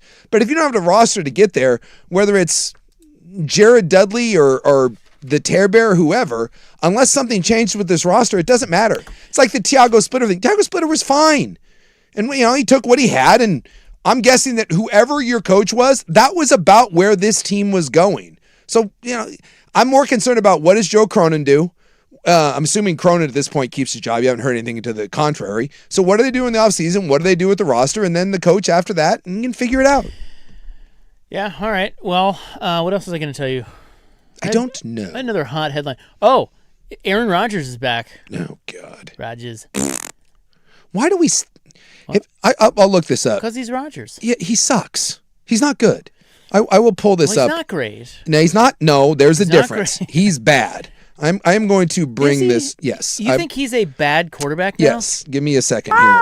I'm not going to give you anything. You're going to give me a second. I got to scroll down on this. Okay. Scroll. It's a 1-year deal. He's back to Pittsburgh. $22 to $23 million a year, or for the year, and up to $25 million. And listen, as I always say with people who keep coming back for money, hey, if they're going to offer you $25 million to play the sport you love, and you take it, even if you aren't what you used to be, more power to you. Who am I to tell you to turn that down? Here you go. QBR ranks. Now I get it. He did not play on great teams, but so 2022, his last year before he went to the Jets in QBR. And by the way, this is the number of quarterbacks that qualified. You have to play so many. So some years you only get like 26 or 27 guys that qualify for it because you bunch of different starters. So 2022 QBR, he was the 26th out of 31. 2023, obviously he was injured the entire year. Came back 25th of 32, and last year he was 23 of 28 qualified quarterbacks. He's not good. He just isn't. So, well, in his defense, can I defend him? Sure. He was getting his ass handed to him. I understand. At the end of is it that. going to be any different? Well, I don't know. Have they done? So we have 4 years. Have they done anything to the offensive line? It's okay, but you get it's not like there's been massive upgrades, but it's 4 years. And by the way, 4 years, and he's not getting any younger. Okay. 26, missed an entire year, 25 and 23. And I'm telling you, the last 2 years, you watch him, there are large stretches of games where he has no intention of ever getting hit. And his whole thing is, I am going to do the 2-step and get rid of the ball as fast as humanly possible. He has no interest in actually playing that position. And bringing him back under a new regime, you turn the page. I don't know what you're doing. If I'm a Steeler fan, I would much rather just see what I have in Will Howard, or didn't they draft someone too? Drew Aller. Drew Aller. At least there, you see what you got. The only reason to bring in Aaron Rodgers is if you think somehow you can ham and egg your way to a Super Bowl with a broken down old quarterback but won't make dumb mistakes a la Peyton Manning his last year in Denver. But this is an exercise in futility. He's not good. Rodgers turns 43 in December. Or maybe he turned 43. Something like that. I can't remember. One or the other. But it's not good. That actually kind of matters. No, he's cooked. Either way. He is... Yeah, he's 42. So he turns 43 December 2nd. Even if he survives the season, which good luck on that too. He's just not good, period. All right, coming up next in the malfunctioning epiglottis, let's talk rye bread.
Now, from the George McCoy and Warren Allen Sports Desk, a Sports Center update on the Fan Sports Network, 105.1 FM and 1080 AM.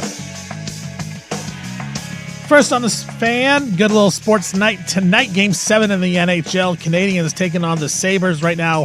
Canadiens up 2-0 after one period. Later on, in about 15 minutes or so, Western Conference playoffs in the NBA Game 1. Spurs taking on the Oklahoma City Thunder.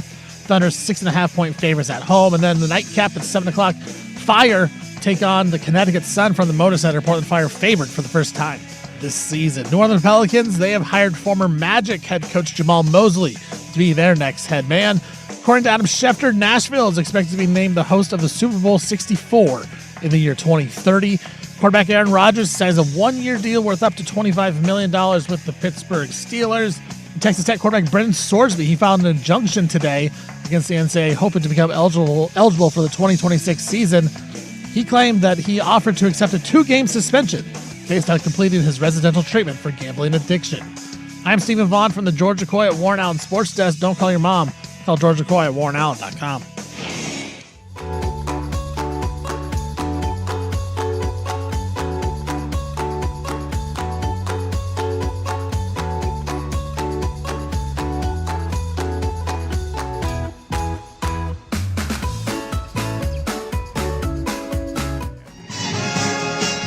All right, the PGA Championship came and went over the weekend. A little golf tournament. I don't know if you saw it. But man by the name of Aaron Rai won the tournament. He is not very well known to those outside of golf. He is he's an Englishman. He is the first player from England to win the PGA Championship in 107 years. Yeah, that kind of surprised me a little bit.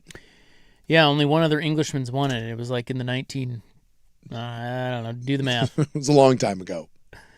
But, yeah, he is pretty boring. They say he's one of the quietest guys on tour. Yep. He's just a really nice dude who goes about his business very clinically.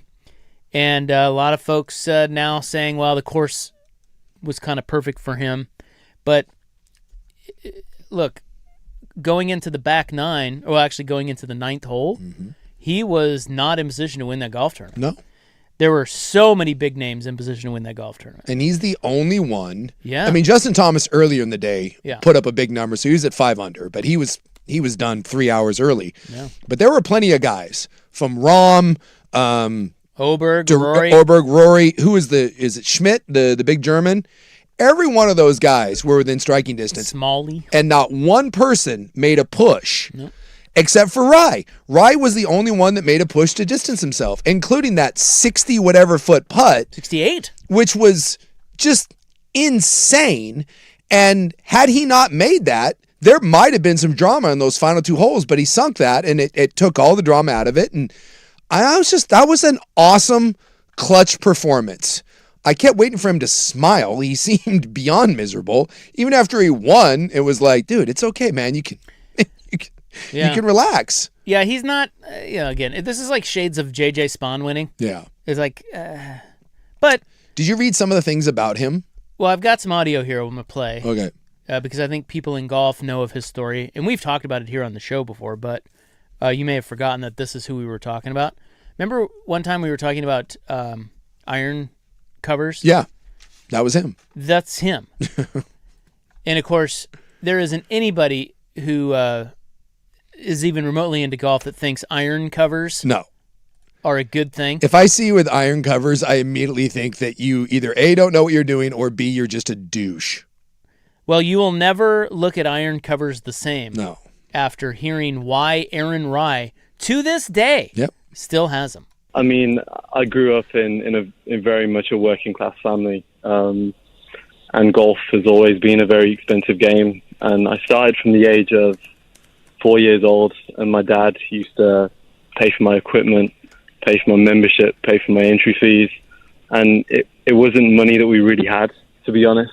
But he'd always buy me the best clubs, and I think when I was about 7 or 8 years old, he brought me a set of Titleist 690 MBs. I'm not sure if you can remember those, but they were like £800, £1,000 back then, just for a set of clubs for a kid.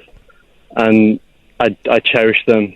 And when we used to go out and practice, he used to clean every single groove afterwards with a pin and baby oil. And then to protect the golf clubs, he thought it'd be good to put iron covers on it. And I've pretty much had iron covers on all of my sets ever since, just to kind of appreciate the value of what I have. And it all started with that first set of Titleist 690s. So although I'm on the PGA Tour, we get given equipment, we get given anything that we need. It's more out of principle, and it's more out of just the value of not losing perspective of what I have and where I am. So the covers are going to stay. I'm sorry. I love that. Isn't that a great story? That's so cool. Come on, man. Yeah. Now make fun of You can't. of iron covers. No. So I guess like this is the kind of rundown about him. He has no agent. He just does his own stuff. He has no golf club deal. He's not sponsored for a golf club by anybody. His driver is 7 years old. He wears he has the iron head covers, the two gloves, because obviously it was cold. So he just, when he was a kid, he had to play in cold weather because that's when he could afford to play. They're not even golf gloves, I guess. No, they're just like weatherproof gloves. So he said it's like it was cheaper to play during the winter. And so in England, where he grew up, so he would get discounted rates. And so he got used to wearing two gloves to keep his hands warm. And he said it just became habit. He uses plastic he uses plastic tees. Said that was, again, the cheapo things that he used when he was a kid, and he just never grew out of them. And he still drives a Honda Integra, for God's sakes. Hell yeah. And he said the other one that I thought That's was your kind of guy, Fire. a Honda Love him. Integra. I didn't even know that was like, I don't know when they stopped making those, but he drives a Honda Integra. And they said on Saturday night, he was talking to his wife, and who, by the way, did you see his wife at the Masters par 3? Well, she's a pro golfer. Yeah. Yeah. She's freaking awesome. He says she beats him more than he beats her. She has an incredible swing. She was caddying for him on the par 3 at the Masters, and the clip was going around of her drilling the ball on the little par 3, looking great. She plays on the Ladies European Tour. So I guess he said that Saturday night he confided to his wife saying that he was really nervous.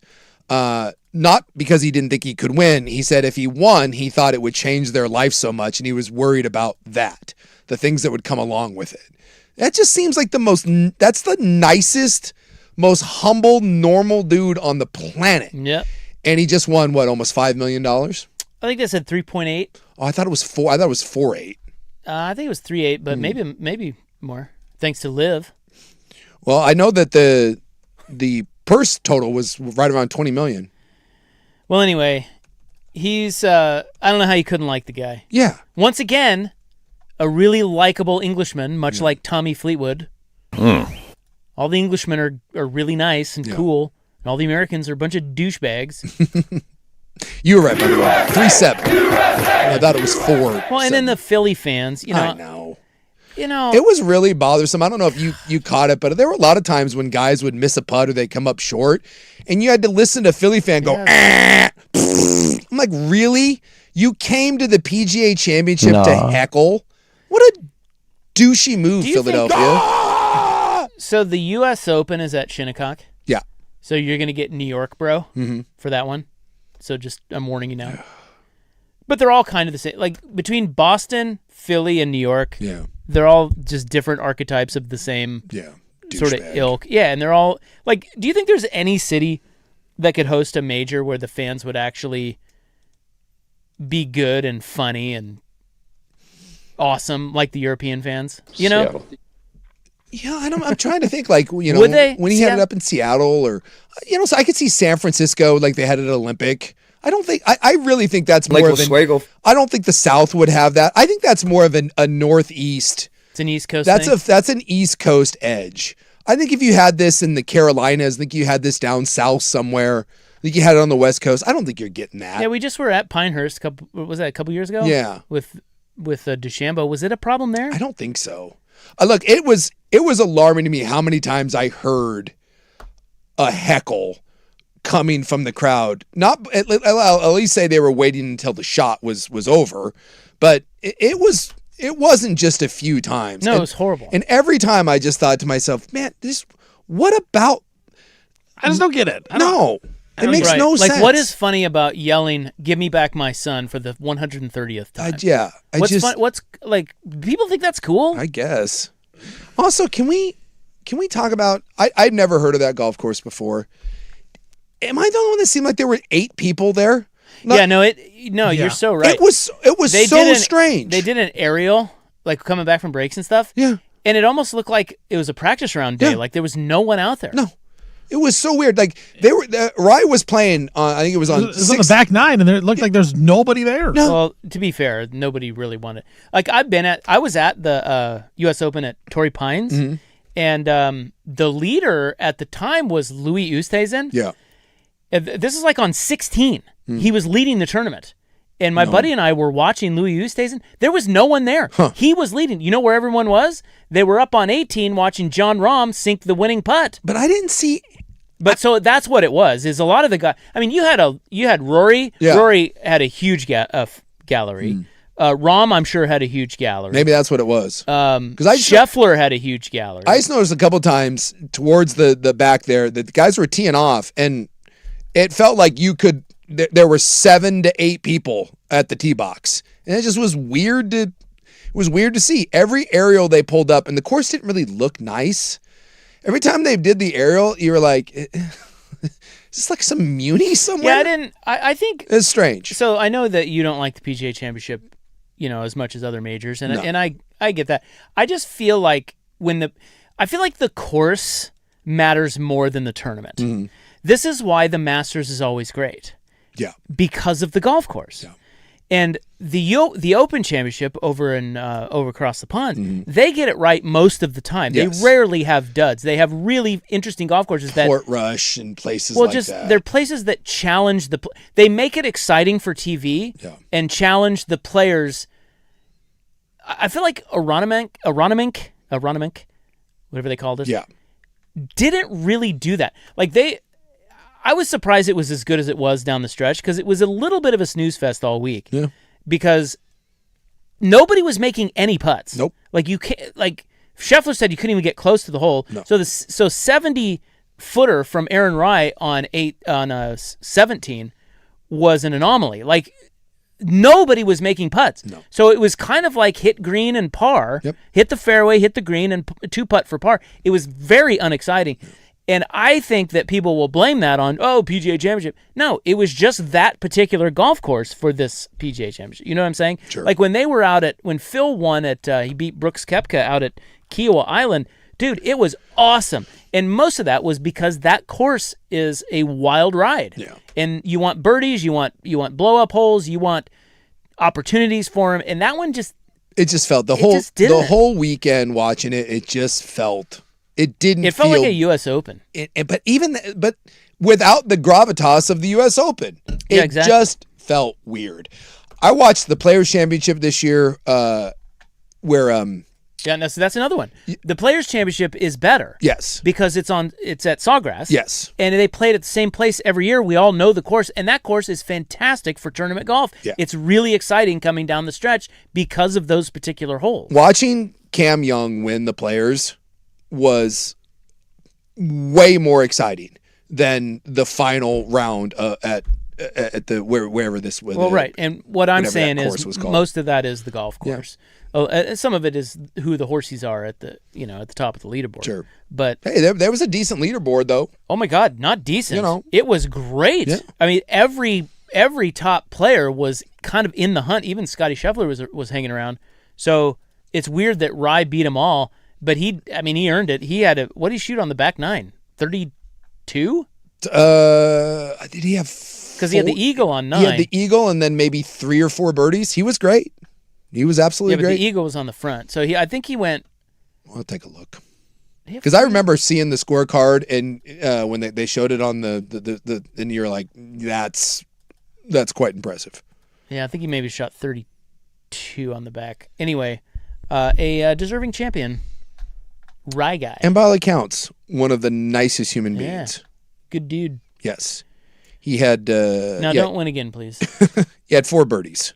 He had four birdies. He Okay, had four so- birdies on the back. So So he had shot 31. 31 on the back. God, 34, that's- 34 dude, 31. I want you to think about that. That guy, and I know everybody's like, oh, who's this guy? Well, he was a top 50 player. Like, he's a really good player out there, Yeah. but he hasn't won a major. He's got John Rahm crawling up his skirt. Yep. He's got Scotty Scheffler back there. He's got Rory McIlroy back there. He's got Justin Thomas already posted a number. Shoffley was there crapping the bed. Shoffley's in there. They were all in there chasing him, and he goes around and shoots a 31 on the back nine. Yep. Dude, ball out, rye bread. You magnificent bastard. Put on those head covers. He might be my new iron cover. Iron covers and baby oil up those those grooves. He might be my new favorite golfer. There's your malfunctioning epiglottis. Let's get to the NBA playoffs next.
All right, now to the feedback sandwich. We'll talk about the NBA playoffs as they are well underway. I don't know if you know that. Spurs off to an 11-3 advantage early on. Yeah. The Thundies have one field goal in the first 5 minutes. I think that's Alex Caruso. Ugh. Mm-hmm. At any rate, Cavs won Game 7 in Detroit by almost 30. And James Harden had the worst game of his life, and it didn't matter. I'm not really sure how that happens. You host a Game 7, and you lose at home by 30. Yeah. But they managed to do it, the Pistons.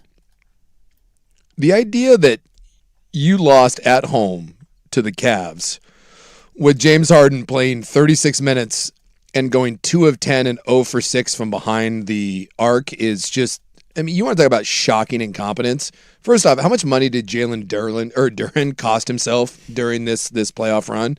And if you're Detroit, do you go down as one of the softest 1 seeds of all time? I mean, that's like, well, I don't know. I mean, they got to the Game 7, almost to the East Finals, but yeah, the biggest loss in Game 7 history at home was the Suns in 2022. They lost to the Mavericks by 33 in a Game 7. And it's just like one of those things now that you're done with this year. Like, if you're the Pistons, it's weird. Like, this is how hard the NBA is, right?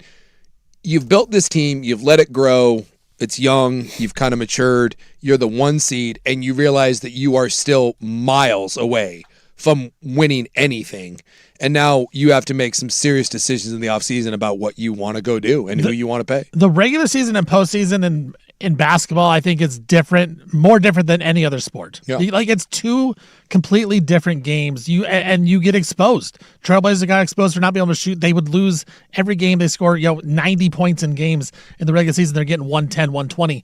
We saw that with the Pistons, like you said, Suk. Like, Jalen Duren couldn't score. He couldn't be on the court. They were taking him out at the end of ball games, yet he was an all-star averaging 20 and 10 and was maybe the most dominant big man all season long in the Eastern Conference. He was in line for $40 million a year, and now you're looking at it being like... Well, now you're asking the question, should we trade this guy? Yeah. Like, do we need to upgrade not only him, but get a better second option for Cade when you thought you had a 22-year-old big man that was an all-star? Yeah, it's a weird thing. So you look at, like, Minnesota's been to the conference finals 2 of the last 3 years, right? Pushed San Antonio this year.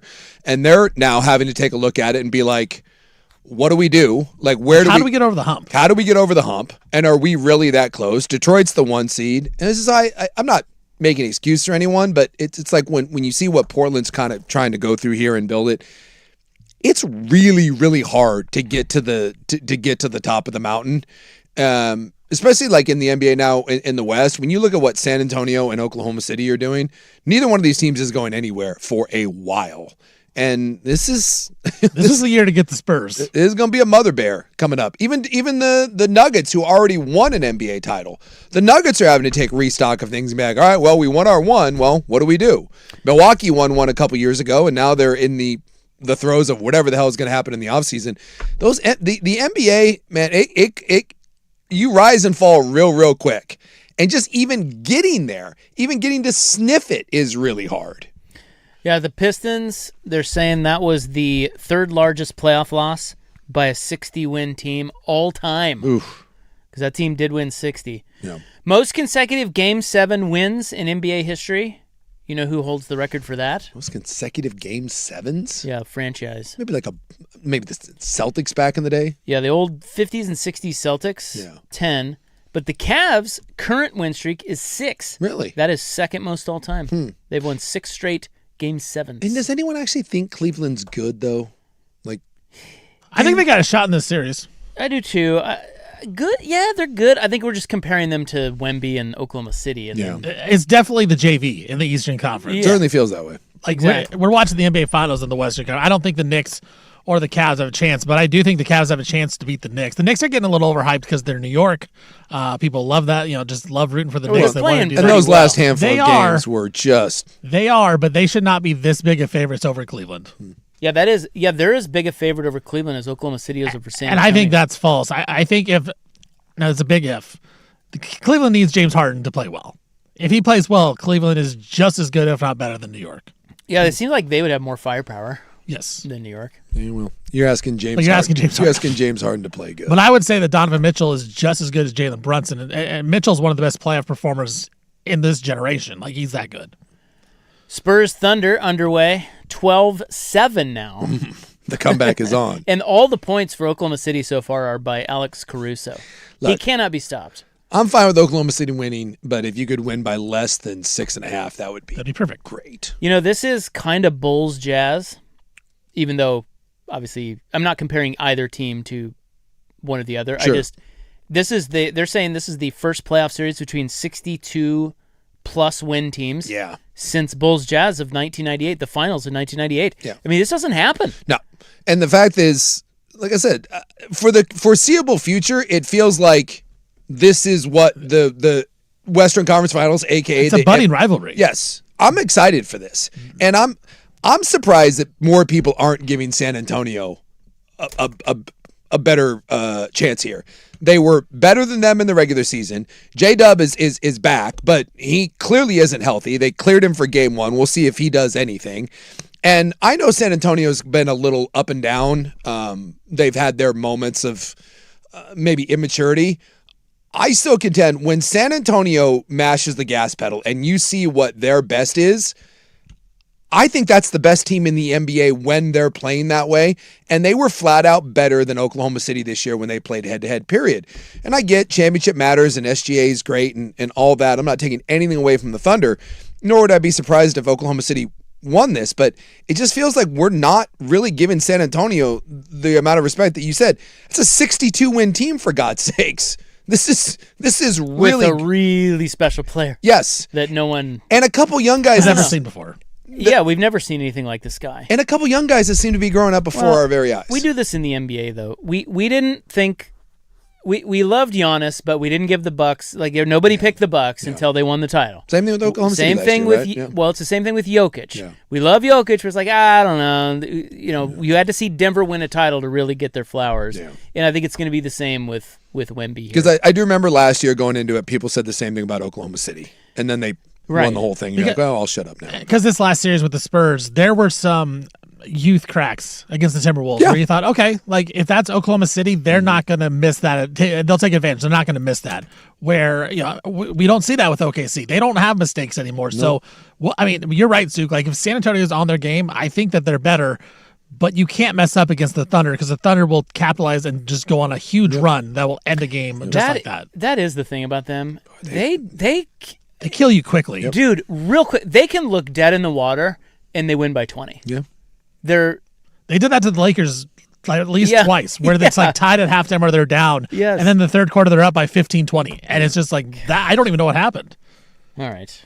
There's your feedback sandwich. 12-9. Oh, 15-9. Would you like running play-by-play from me? I'm in the midst of this Sabres Canadians game. Yeah, that game's over. Well, it is game 7, so screw the Sabres. You're done. I'm done. I'm out. You're on to your fighting Dundons. Yeah, my Canes? Panthers. Or I mean, Canes. Not your Panthers. There you go. Yeah, Carolina. Carolina. Getting my. I might be the dumbest person in the world. I do have a ticket on the Canes to win it all. Do you? Yeah. It just seems so obvious to me. Canes and Sabres. Well, your Sabres ones might be in trouble, but I know. The Hurricanes have not lost. All right. There's your sports. Coming up next, I have Pizza Hut news. I saw this, and I immediately thought of you. Thank you. As a matter of fact, there's already a running thread on my phone with my old buddies of like all flying into Lawrence to. It's the very first thing when I saw this story, I was like, somewhere Rob is going to love this. We're going to all fly into Lawrence and reunite Ocean's 11 style at the Pizza Hut buffet. Nice. That we used to devour. That's next on The Fan.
Now, from the George McCoy and Warren Allen Sports Desk, a Sports Center update on the Fan Sports Network, 105.1 FM and 1080 AM.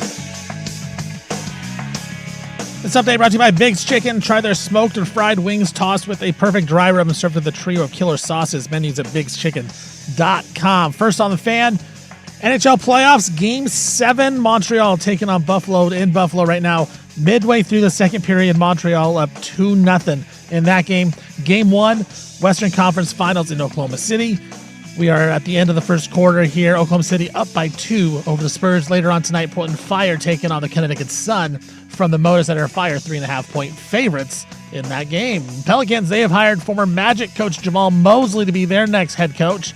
According to Adam Schefter, Nashville is expected to be the winner and host of Super Bowl 64 in 2030. Aaron Rodgers signs a one-year deal worth up to $25 million with the Pittsburgh Steelers. And Texas Tech quarterback Brendan Sorsby, he filed an injunction today against the NCAA, hoping to become eligible for the 2026 season. I'm Stephen Vaughn from the George McCoy at Warren Allen Sports Desk. Don't call your mom. Call George McCoy at warrenallen.com.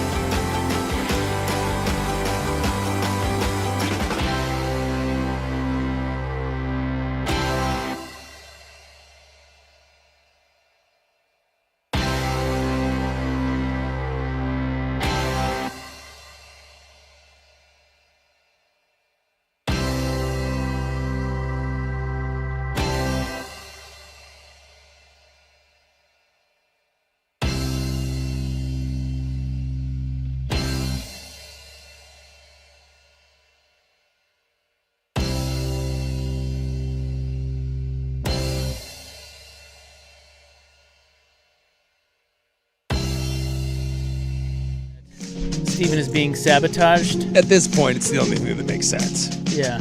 Rough day for Steven in there. You know, a lot has gone wrong that has not been his fault, I would say. It feels like espionage at this point. Your show's better than this. No, it's not. Yeah, so that it's supposed to be the club open, but Conference Finals Week on The Fan This is what it's supposed to sound video like. only. For the best deals on Samsung, LG, and Sony TVs, shop video only, or you'll be sorry. yeah. There you go. Sit back, The following relax. program may not be suitable Literally for said hour children. 2. Hold on to your butts.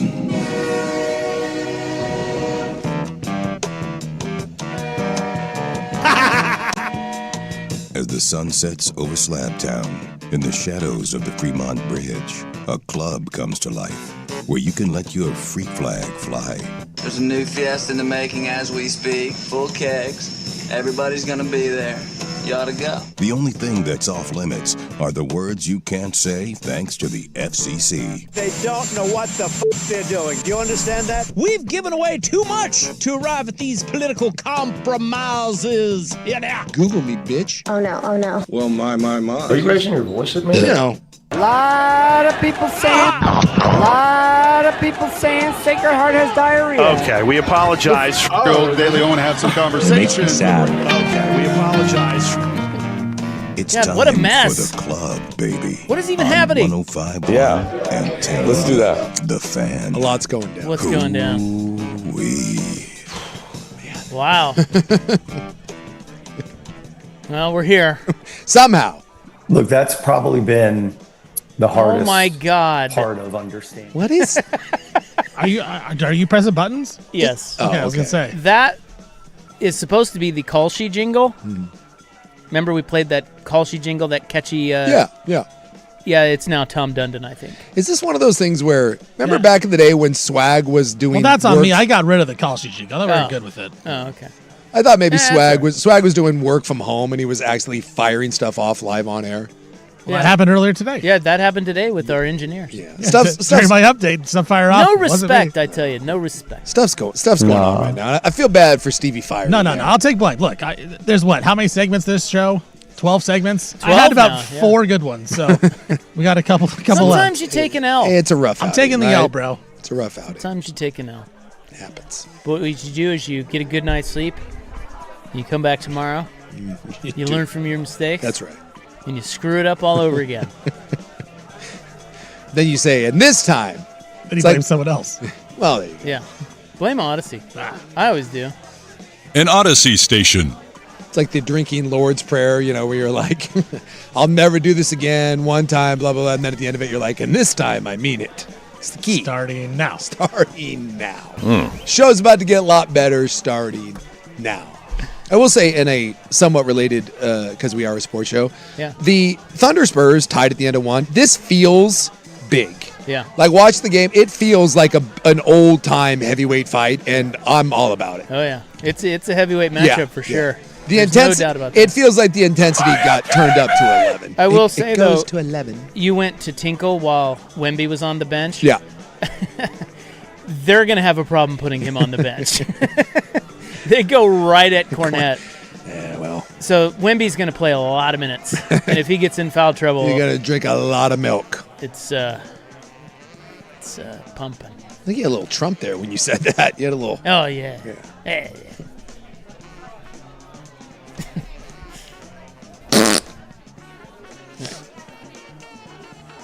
Can we get back on track, please? Probably could. China. It's amazing the way I don't hear any applause for that. They're fat. These people are crazy. There's something wrong with them. Got a lot of friends that are fat. That's they what- said, yeah, I lost some weight. I said, you don't look it to me. That's one of my favorites. Got a lot of friends that are fat. You don't look it to me. And he did. That's his fat voice. Who the hell knows? Who the hell cares, huh? God bless America. All right, so I've got Focus. hot Pizza Hut news, and this is big because we have spoken about the nostalgia of Pizza Hut from our childhoods before. The Pizza Hut restaurant, the dine-in Pizza Hut, was the epitome of fancy dining. Loved that Pizza Hut. It was amazing. Yeah. Pizza Hut back in the day, and you have to be at a certain age range to get this, but the Pizza Huts, they all had the unique building. And the red roof. Yeah, the red roof, and you walk it. They were all kind of all the same, and they would have the little mints. They would have the tablecloths, the red and white checkered tablecloths. They would have Miss Pac-Man and Donkey Kong, or a couple of video games in the corner. They would always have the salad bar, the pizza buffet, the pizzas, the red Coke cups, the overhanging lamps. Yeah, the overhanging lamps that were like white and red checkered as well. It felt comforting. Such a great place. And then you just get pizza, and it was family dining. You'd go there with the family, and you'd sit down, you'd chow down, you'd fill your fat face, and you'd talk about, I don't know, the idea life. It was a simpler time. The idea right now of going to sit down for like fast food pizza, that's just not a thing anymore. Yeah, it's crazy. Yeah, that was Sit down pizza. I remember sitting down at Domino's. I remember sitting down at Godfather's. But Pizza Hut was the king of those. Little Caesars kind of changed it. Yeah. Right? Yeah. Because you don't sit down at Little Caesars. No. Well, I don't even think anymore like at Domino's. The Domino's by my house. Shout out Pat, who's our delivery driver. Pat. We love Pat. What's up, Pat? Pat always writes a little note on the top of my pizza if I ever get it. He's like, love the show. They don't even have it. It is pickup only. I think most places now. Yeah, the one by our house, same thing. Yeah, there's a Pizza Hut over by me. That's pickup only. Papa John's pickup only. You have to go a step up to like Round Table. Round Table, or like what's another one? Blind Onion. Like you have to go Pietro's. there. And I'd still say when you walk in those places, if you're picking up a pizza, maybe 2 people sitting in there, and the rest is takeout. Yeah, so nostalgia. Yeah. With Pizza Hut. Hey, nostalgia's coming back. And now we've got a businessman by the name of Tim Sparks who has purchased 80 Pizza Hut stores, and he is transforming them into the classic 80s and 90s pizza sluts. He is banking on the nostalgia factor. And I have no idea if this is going to work or not, but I love it. So here's a little bit of this is like a minute and a half news clip about our hero, Tim Sparks. It's amazing the comments we have about they have the red cups. Yes, we do. Tim Sparks got his start working at a Pizza Hut that looked like this. He's now president of Dayland Corporation, which owns this franchise and more than 80 others around the country. They've redecorated many restaurants to rewind the clock. It looks exactly like the one that I remember from when I was a kid. Yeah, that's what we were after. Some Pizza Hut classics are now top-performing locations. Customers show up for a piece of their childhood It just brings back memories.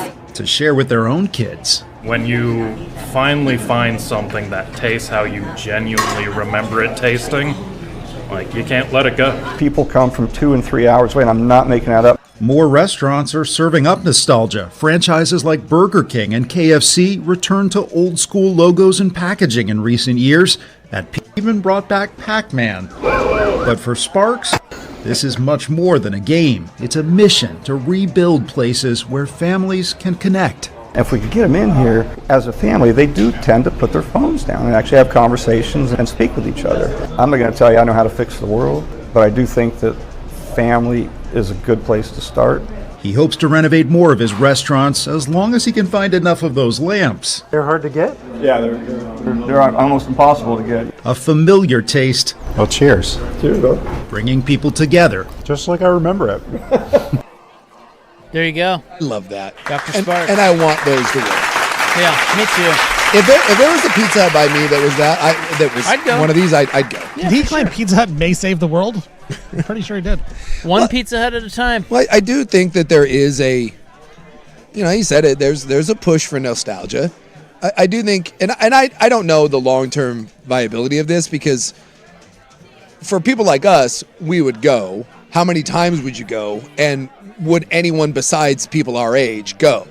Is that such a niche thing that, that eventually the uniqueness of it wears off and then it dies? Is there a reason why restaurants like that died and went to something else? Can you go back to it? I don't know.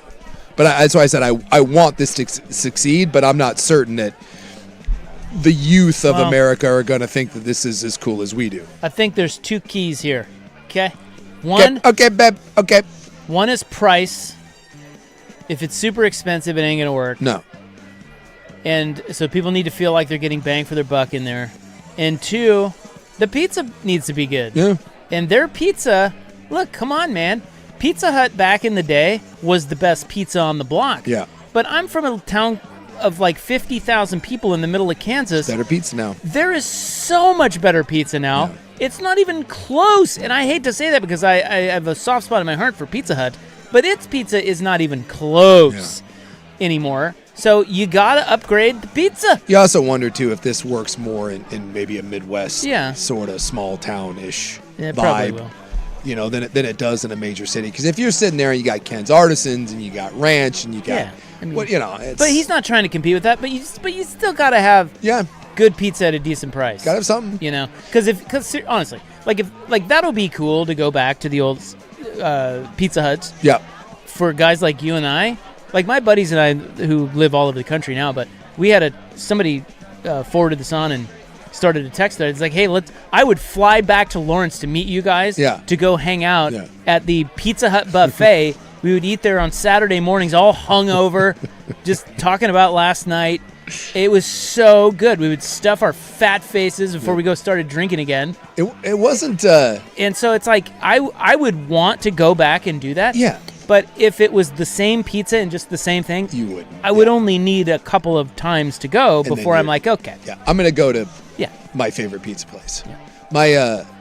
My son, Iserman, not too long ago, he kind of got into Eric Church, who's one of my favorite country artists.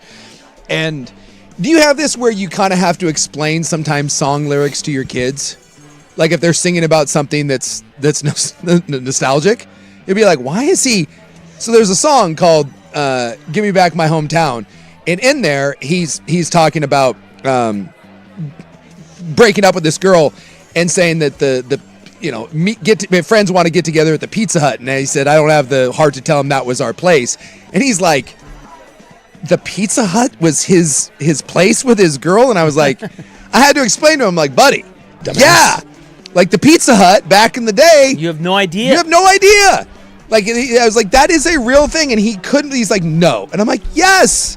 Like you would get your girl and like you would like for a nice night out, you're like, honey, guess what? Tonight, when you were like 16, 17 years old, you saved up like $15, $20. You're like, all right, baby, I'm treating you. We're heading to the Pizza Hut tonight. And that, but like that's a unique thing to us. And nostalgia's making a push because I do think someone said on here, I think people are sick.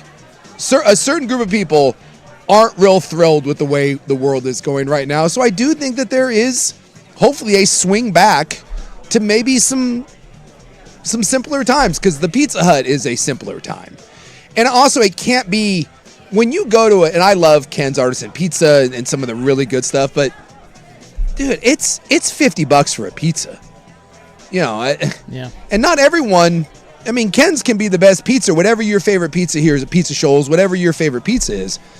But I do think there's some people that are like, my God, can I just go get a large pizza that doesn't cost me $49.95? And if you can go to a place where you sit down with your kids or whatever, and you can order 2 large pizzas, get a couple sodas, play a Pac-Man, and you're walking out of that for everyone for $40 or $50, I think there's a place for that, even maybe amongst younger folk. I agree wholeheartedly. You know, that old buffet used to be $5. Yeah. All you could eat. Yep, $4.99. How the hell? No wonder they went out of business. And you know how much pizza costs to make? It is one of the cheapest. I had a buddy of mine that worked at Domino's, and to make those pizzas, it is nothing. Absolutely nothing. So you can still have very cheap, affordable pizza. Well, I don't know where his 80 stores are, but if there's one here, I'm checking it out. Well, the ones that they were showing, like in that little piece, a lot of those were Midwest, down in like Oklahoma. There was a couple in Iowa. One was in Texas. I don't think this is necessarily a West Coast thing. If you could bring back one thing from your childhood, if you could bring back one nostalgia thing, whether it was a business, an activity, what's the one thing you would bring back? From my childhood? From your childhood. Oh. Because I know, when we were talking about this, I know what mine would be. And it would probably die in 2 seconds. But I remember it so fondly. And it's a very Pizza Hut-esque sort of thing. All right, well, maybe we'll get to that coming up next, huh? Yeah. We also have a notable death we have to tell you about. And Diana Rossini, Mike Vrabel, the saga continues. Or does it? Next.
Now, from the George McCoy and Warren Allen Sports Desk, a Sports Center update on the Fan Sports Network, 105.1 FM and 1080 AM. First on the Fan, a couple big-time games going on right now in the postseason. NHL playoffs, Canadians taking on the Sabres. And the second period, Canadians up 2-1. Both got one back there in the second period. And the Western Conference Finals in the NBA right now, midway through the second quarter, Spurs up 7 over Oklahoma City. Later on tonight, Portland Fire, they will be taking on the Connecticut Sun from the Moda Center. New Orleans Pelicans, they have hired former Orlando Magic coach Jamal Mosley to be their next head coach. According to Adam Schefter, Nashville is expected to be named host of Super Bowl 64. That'll be in the year 2030. Quarterback Aaron Rodgers signs a one-year deal worth up to $25 million to head back to Pittsburgh to be the Steelers quarterback. The Texas Tech quarterback, Brendan Sorsby, he's filed an injunction today against the NCAA, hoping to become eligible for the 2026 season and play for the Red Raiders. I'm Stephen Vaughn from the George McCoy at Warren Allen Sports Desk. Don't call your mom. Call George McCoy at warrenallen.com.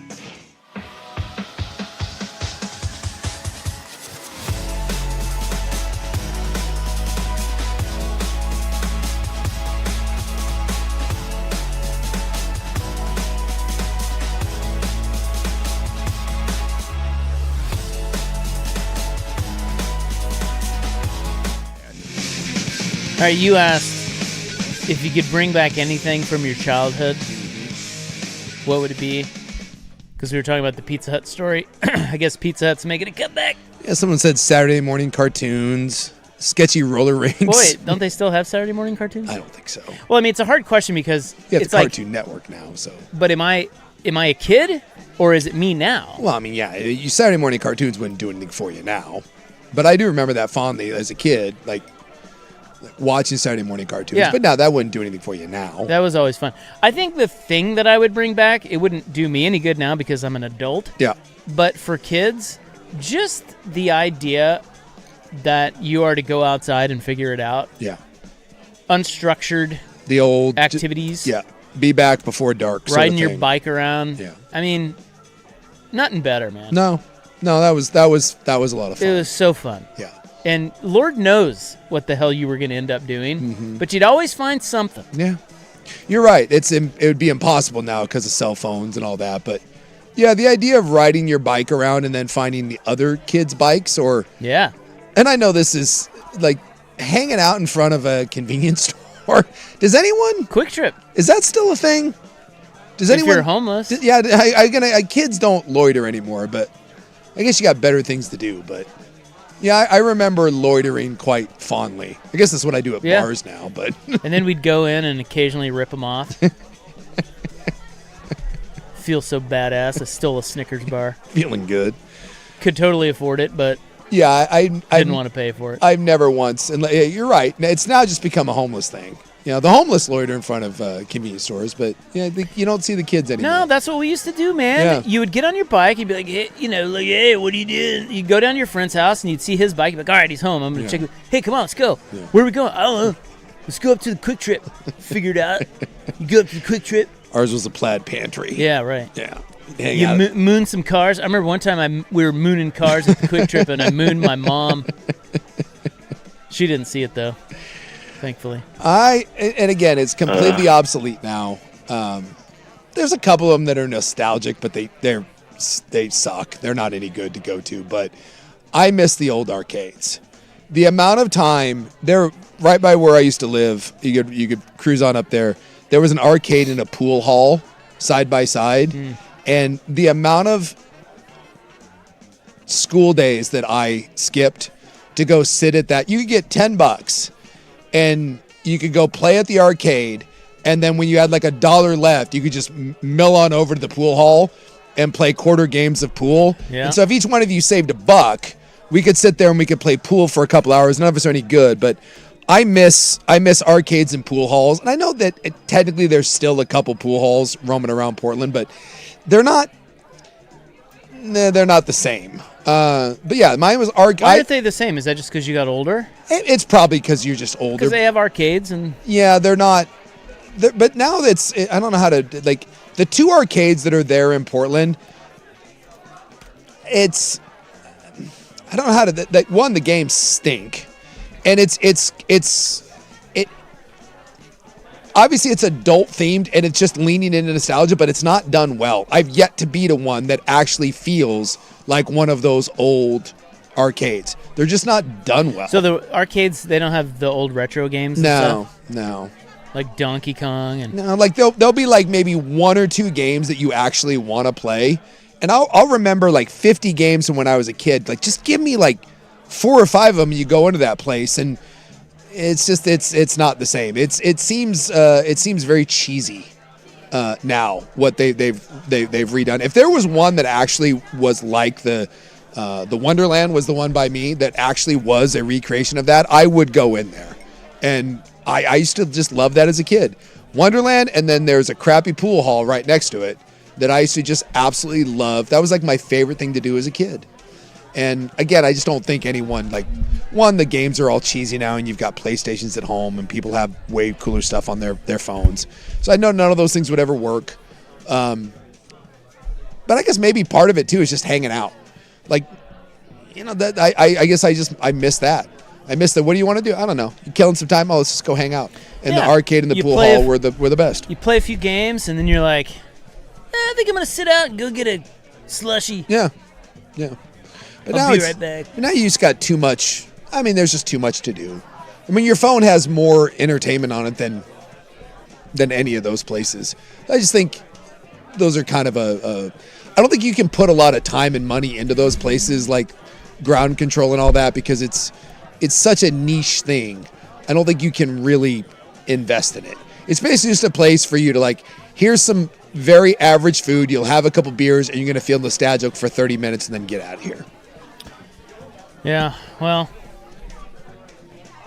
so be it. Someone said there's too much porn for kids nowadays. We evolve. Bring back the thrill of random nudity in movies. Yeah, that was true. Yeah. Nudity used to be a big deal. Or Skinamax. Skinamax, yeah. Yeah. Seeing nudes when you were a kid was a game changer. And now you're just like, it's... Yeah, because you didn't take it for granted. It was like, wow. Yeah. Those are real live teas. This is great. You're like, what? What is happening here? In some ways, it's a much better world, but in some ways, it's a worse world. Because I think every generation has their nostalgia stuff. What'll be interesting is like this group of kids that are coming up now, what will they be nostalgia for? Because we're nostalgia for, whether it's roller rinks, arcades, Pizza Huts, whatever. What will your kids, what will Meat be, what is he going to be nostalgia for? I'll have to ask him that. Yeah. He was talking about just like some of the original video games the other day. Maybe that. Same sort of thing. I don't know what those are to him. The other one, too, that I wish that we could go back to was sports in seasons, right? You had the same group of kids and you played basketball, baseball, football, and that was it. You went from one to the other. On Saturday, that was your baseball day, right? You all got together at Harmony Field in Vancouver, and you'd play your one game, and then you hung around, and you got a Slurpee and a hot dog, and you went home, you took up, that was the end of it. As opposed to now the travel ball crap and all that, I wish we could revert. That actually might be the one, that if I could get granted a wish of nostalgia, I think if we could take youth sports back the way it was 25, 30 years ago, I think that would be better off, before it became a billion-dollar industry. Back when it really was a neighborhood sort of thing, everyone could play, and you didn't have to do it year-round and spend $10,000 in order for your kid to participate. And remember, like, when you would randomly just decide to play a sport, you're like, oh, I'll go try that. And, like, you could actually be on the team. As opposed to now, it feels like if that's not your life and you're not doing that sport from when you're a little kid, there's no opportunity for you. Yeah. We played with the same kids. Yeah. On my baseball team. Yeah. You migrate over to basketball. Yeah. Football. Well, not really football, but... Yeah, but soccer. Whatever your sport, whatever your group of sports was, it was the same group of kids, and you just kind of... And it wasn't year-round training. You went from... You played soccer, and then you went from soccer into the different sport, and it all had different seasons, and everyone kind of played 2 or 3. Maybe you played all 4, but you just kind of bounced around. But like when I was a kid, when football season was over, and obviously football was my best sport, but when football was over, that was done. You were done with football. I didn't train football all year round. You went from football, and then football went into basketball. And then when basketball was over, then I played baseball. And it's just you went from season to season. And you got a chance to just, and I wasn't great in any one thing other than football, but I got to be part of the team. You got to play on all those, and you had all the same group of friends, and you played with those same kids all the way through high school, and I miss that. Like Little League All-Stars was a big deal, and it wasn't like Little League super teams. It was legitimately like, who's going to make the All-Star team? And you knew the coach. He was the same coach because it was your buddy's dad, and okay, boomer. They're bringing back some nostalgia. Like for me, I saw this today. Kellogg's, they're putting toys back in the cereal boxes. Oh, nice. Yeah, that is. Because I remember like growing up, it would be a race to who could get the cereal box first, so you could read the back of the box while you're eating cereal with me and my brother. It's like you would race to get that because that was so big to like see what was on the back of the box, whether it was a maze or there's just a comic or something. And then inside they had a little toy. So yeah, they're bringing out Toy Story 5 toys and stuff. Awesome. They're putting in some Kellogg stuff. Well, why did they ever get rid of that? All kids loved that. Yeah. Right. Like, why would you get rid of that? I don't know. You digging your hand through all the cereal, going for the toys. Oh, yeah. There was nothing worse than when you spent like an hour digging through there only to find out your crappy sibling had already gotten it. Right. Like, damn it. There's nothing in there. I got it, idiot. Yeah. Yeah, those were fun. John. Notable death, I have to tell you about. Wait, who died? Before we go to break here. Mark Ferman. Oh, really? The detective from the O.J. Simpson murder trial really has passed. Huh. He is no more. Boy, I can't say I've thought about that guy in forever. 74 years old, Mark Ferman. Didn't he became a Fox News guy? Yeah, he was doing a little bit of that. Yeah, I remember that. I remember he became, which was, boy, that's a hell of a turn. Yeah, he became like a Fox News like cop expert. Can you imagine just being like a homicide detective? And granted, you're in L.A., but, you know, your life just changes forever. Yeah. You get handed one case, it's like, of course, you screw it up. And, sure. You know, you're infamous. Yeah. And look, Mark that Ferman. Can't be easy. Mark Ferman may be a piece of crap, but Mark Ferman certainly didn't frame anyone for murder. He just kind of did a sloppy job, and he got labeled as the scapegoat for that whole thing. Yeah, that can't. That's so weird. When he showed up that day, he had no idea what his life was about to do. So he wrote a book called Murder in Brentwood. Did you know about that? Yeah, I never read it, but I do remember that he wrote a book. He also has one called Murder in Greenwich. Murder in Greenwich. I don't know. It's just some other murder he I haven't heard anything. Did people like him? I don't know. I don't think so. The only thing I know about him was obviously the OJ trial, and then he went on and became a news contributor. Did he move to Idaho too? I think he had to get out of the. Yeah, I know he left the LAPD. I thought, if I remember correctly, because remember when they did the what was the FX did the OJ series that kind of revived the whatever that revived the fervor of it, and I remember doing it like Where Are They Now sort of thing, and I thought that in a shocking development, the racist cop moved to Idaho. It's like, all right, right. Makes sense. Yeah. He was a Washington guy too. I knew that. Was he? Yeah, he's from. Mark Ferman was from Washington. Yeah, he's from Washington. I don't know if he was a Spokane guy or whatever. Again, it's one of those things I remember from the Where Are They Now. He somehow he was a Washingtonian when I think when he was born. Eatonville says here. Where's that? Eatonville is, I want to say that's up by. Gig Harbor? Yeah. He went to high school in Gig Harbor. You think that's where he got his racism? You ever been to Gig Harbor? Yes, I think. I don't know, one of the harbors is pretty cool. What's the one? Well, Grays Harbor. Don't go to Grays Harbor. That's one like of the harbors Aberdeen. is pretty cool. And I think it was on the Deadliest Catch show. Which one's that? Oh. That I don't know. Because they're up in Alaska, but I guess all those boats are stationed in Washington, right? That's like where they make a lot of their home base. I just know, like, I think it's Grays Harbor that I'm thinking of, because if you go, like, Aberdeen, and that's, like, where Cobain's from, and then you go, I think it's Grays Harbor, and it's one of the saddest. Don't go. Don't go there. You want depression, go check out Aberdeen and Grays Harbor. So maybe Gig Harbor's not that bad. I think it is Gig Harbor that's the one that you don't. No? So maybe I'm confusing Gig Harbor. Yeah, I think you might be. Gig Harbor might be legit then. I think one of them is good. Well, it's not Grays Harbor, so maybe Gig Harbor's better. I say good. You walk through the town, it's quaint. It's kind of nice. Kind of cute.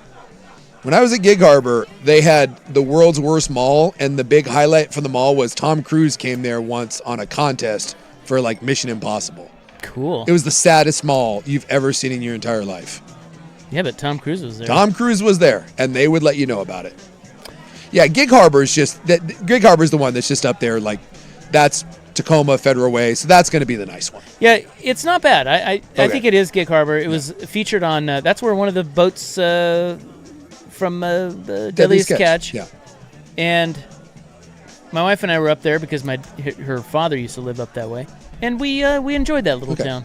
Yeah, so if you're going to go to Harbor, go to Gig Harbor. Do not go to Grays Harbor unless you want to see the mall where Tom Cruise once went. You think it's still there, the mall? Mall's still God, I don't know. Hey, big news in Salina. The new mall's closing down. Oh, yeah. When I was a kid, we had the old mall, and then there's a new mall came in. We thought we were all swanky and now the new mall's zesty with our new mall, the Central Mall. It's now dead. Well, Lloyd Center's dead, but like, what's the Washington Square? That's still popping, right? I don't know. Haven't been out there in a while. There's always people rolling around the town center. Yeah. I was at the Lloyd Center over the weekend. Yeah. Every now and then, like, you go, because I work out over there by the Clackamas Town Center. It always looks like there's people there. Yeah. I think malls can still be. The Lloyd Center has card shows, and so Oh. they always have things going on the weekend. Yeah. All right, is the Diana Rossini Mike Vrabel saga officially over? We discuss next.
All right.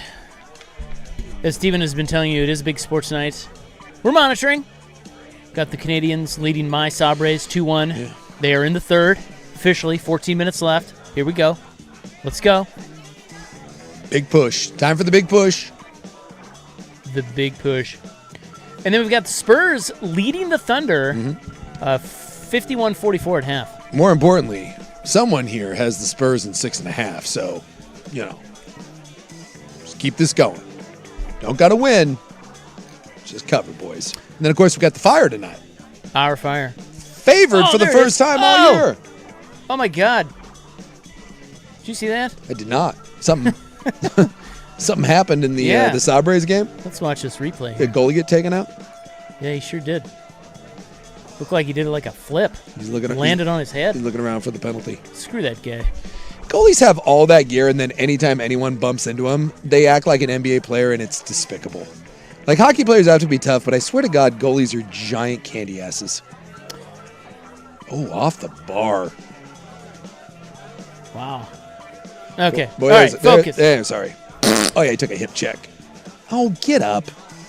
Yeah, candy you ass. Canadian. What are you, French from Montreal? Bitch. Everyone has a bad reputation in Montreal. Do they? Yeah, they accuse of being very rude and hoity-toity. Well, it's because they're French. Yeah, I know. I've never been to Montreal, but I have been to Quebec City. Yeah. And it was delightful. Yeah. I feel like the Frenchness of it just, The French can be tough at first. Yeah. But outside, it's the exterior. Get into the interior. Yeah. They're fine, just like everyone else. Well, I have spent no time in France. It was more of a pass-through. But everyone I know that has gone to France loves it. Yeah. My buddy who has traveled all over the world for his job, for music. I mean, that guy has literally been on every continent, has done a show in every major city in the world. And his favorite city on the planet is Paris. Gay Paris? Gay Paris. Like, he would live there. And yet, there's something about the French where it became like hating Creed or like Nickelback. Listen, you got to admit, much like Americans have a bad reputation as travelers, sure, the French do too. Yeah. They can be quite rude. Now, I have not been to France either. I've heard great things about France. I want to go to France. Yeah. But, again, it's anecdotal, but French travelers don't have the best reputation. Yes. They're very rude and pushy. And so that's why some people judge the French. I don't know. And it's fair. I mean, it's the same as American travelers. We get bad rap as well. We don't get a bad rap. We earn our reputation. But it's not all of it. I mean, I'm not like that. You're not like that when you go travel. But there's a lot of dumb Americans that are. I want to, and now I'm a little jammed up because when I travel, you have to do the I'm not. You're not a Trumpy. Yeah, you're like I'm not that guy. Please, I'm just trying to enjoy this. But I want to give. I want to go give France. I think France is unfairly. I think that's become an easy punchline, and the people that I know that have actually been there, I've yet to meet one person that's actually traveled there that's had that doesn't have an amazing opinion of it. So it's a dumb punchline at this point. Sorry, Frenchies. We apologize for being so mean to you. Yeah. Even though we kind of don't like you. Yeah.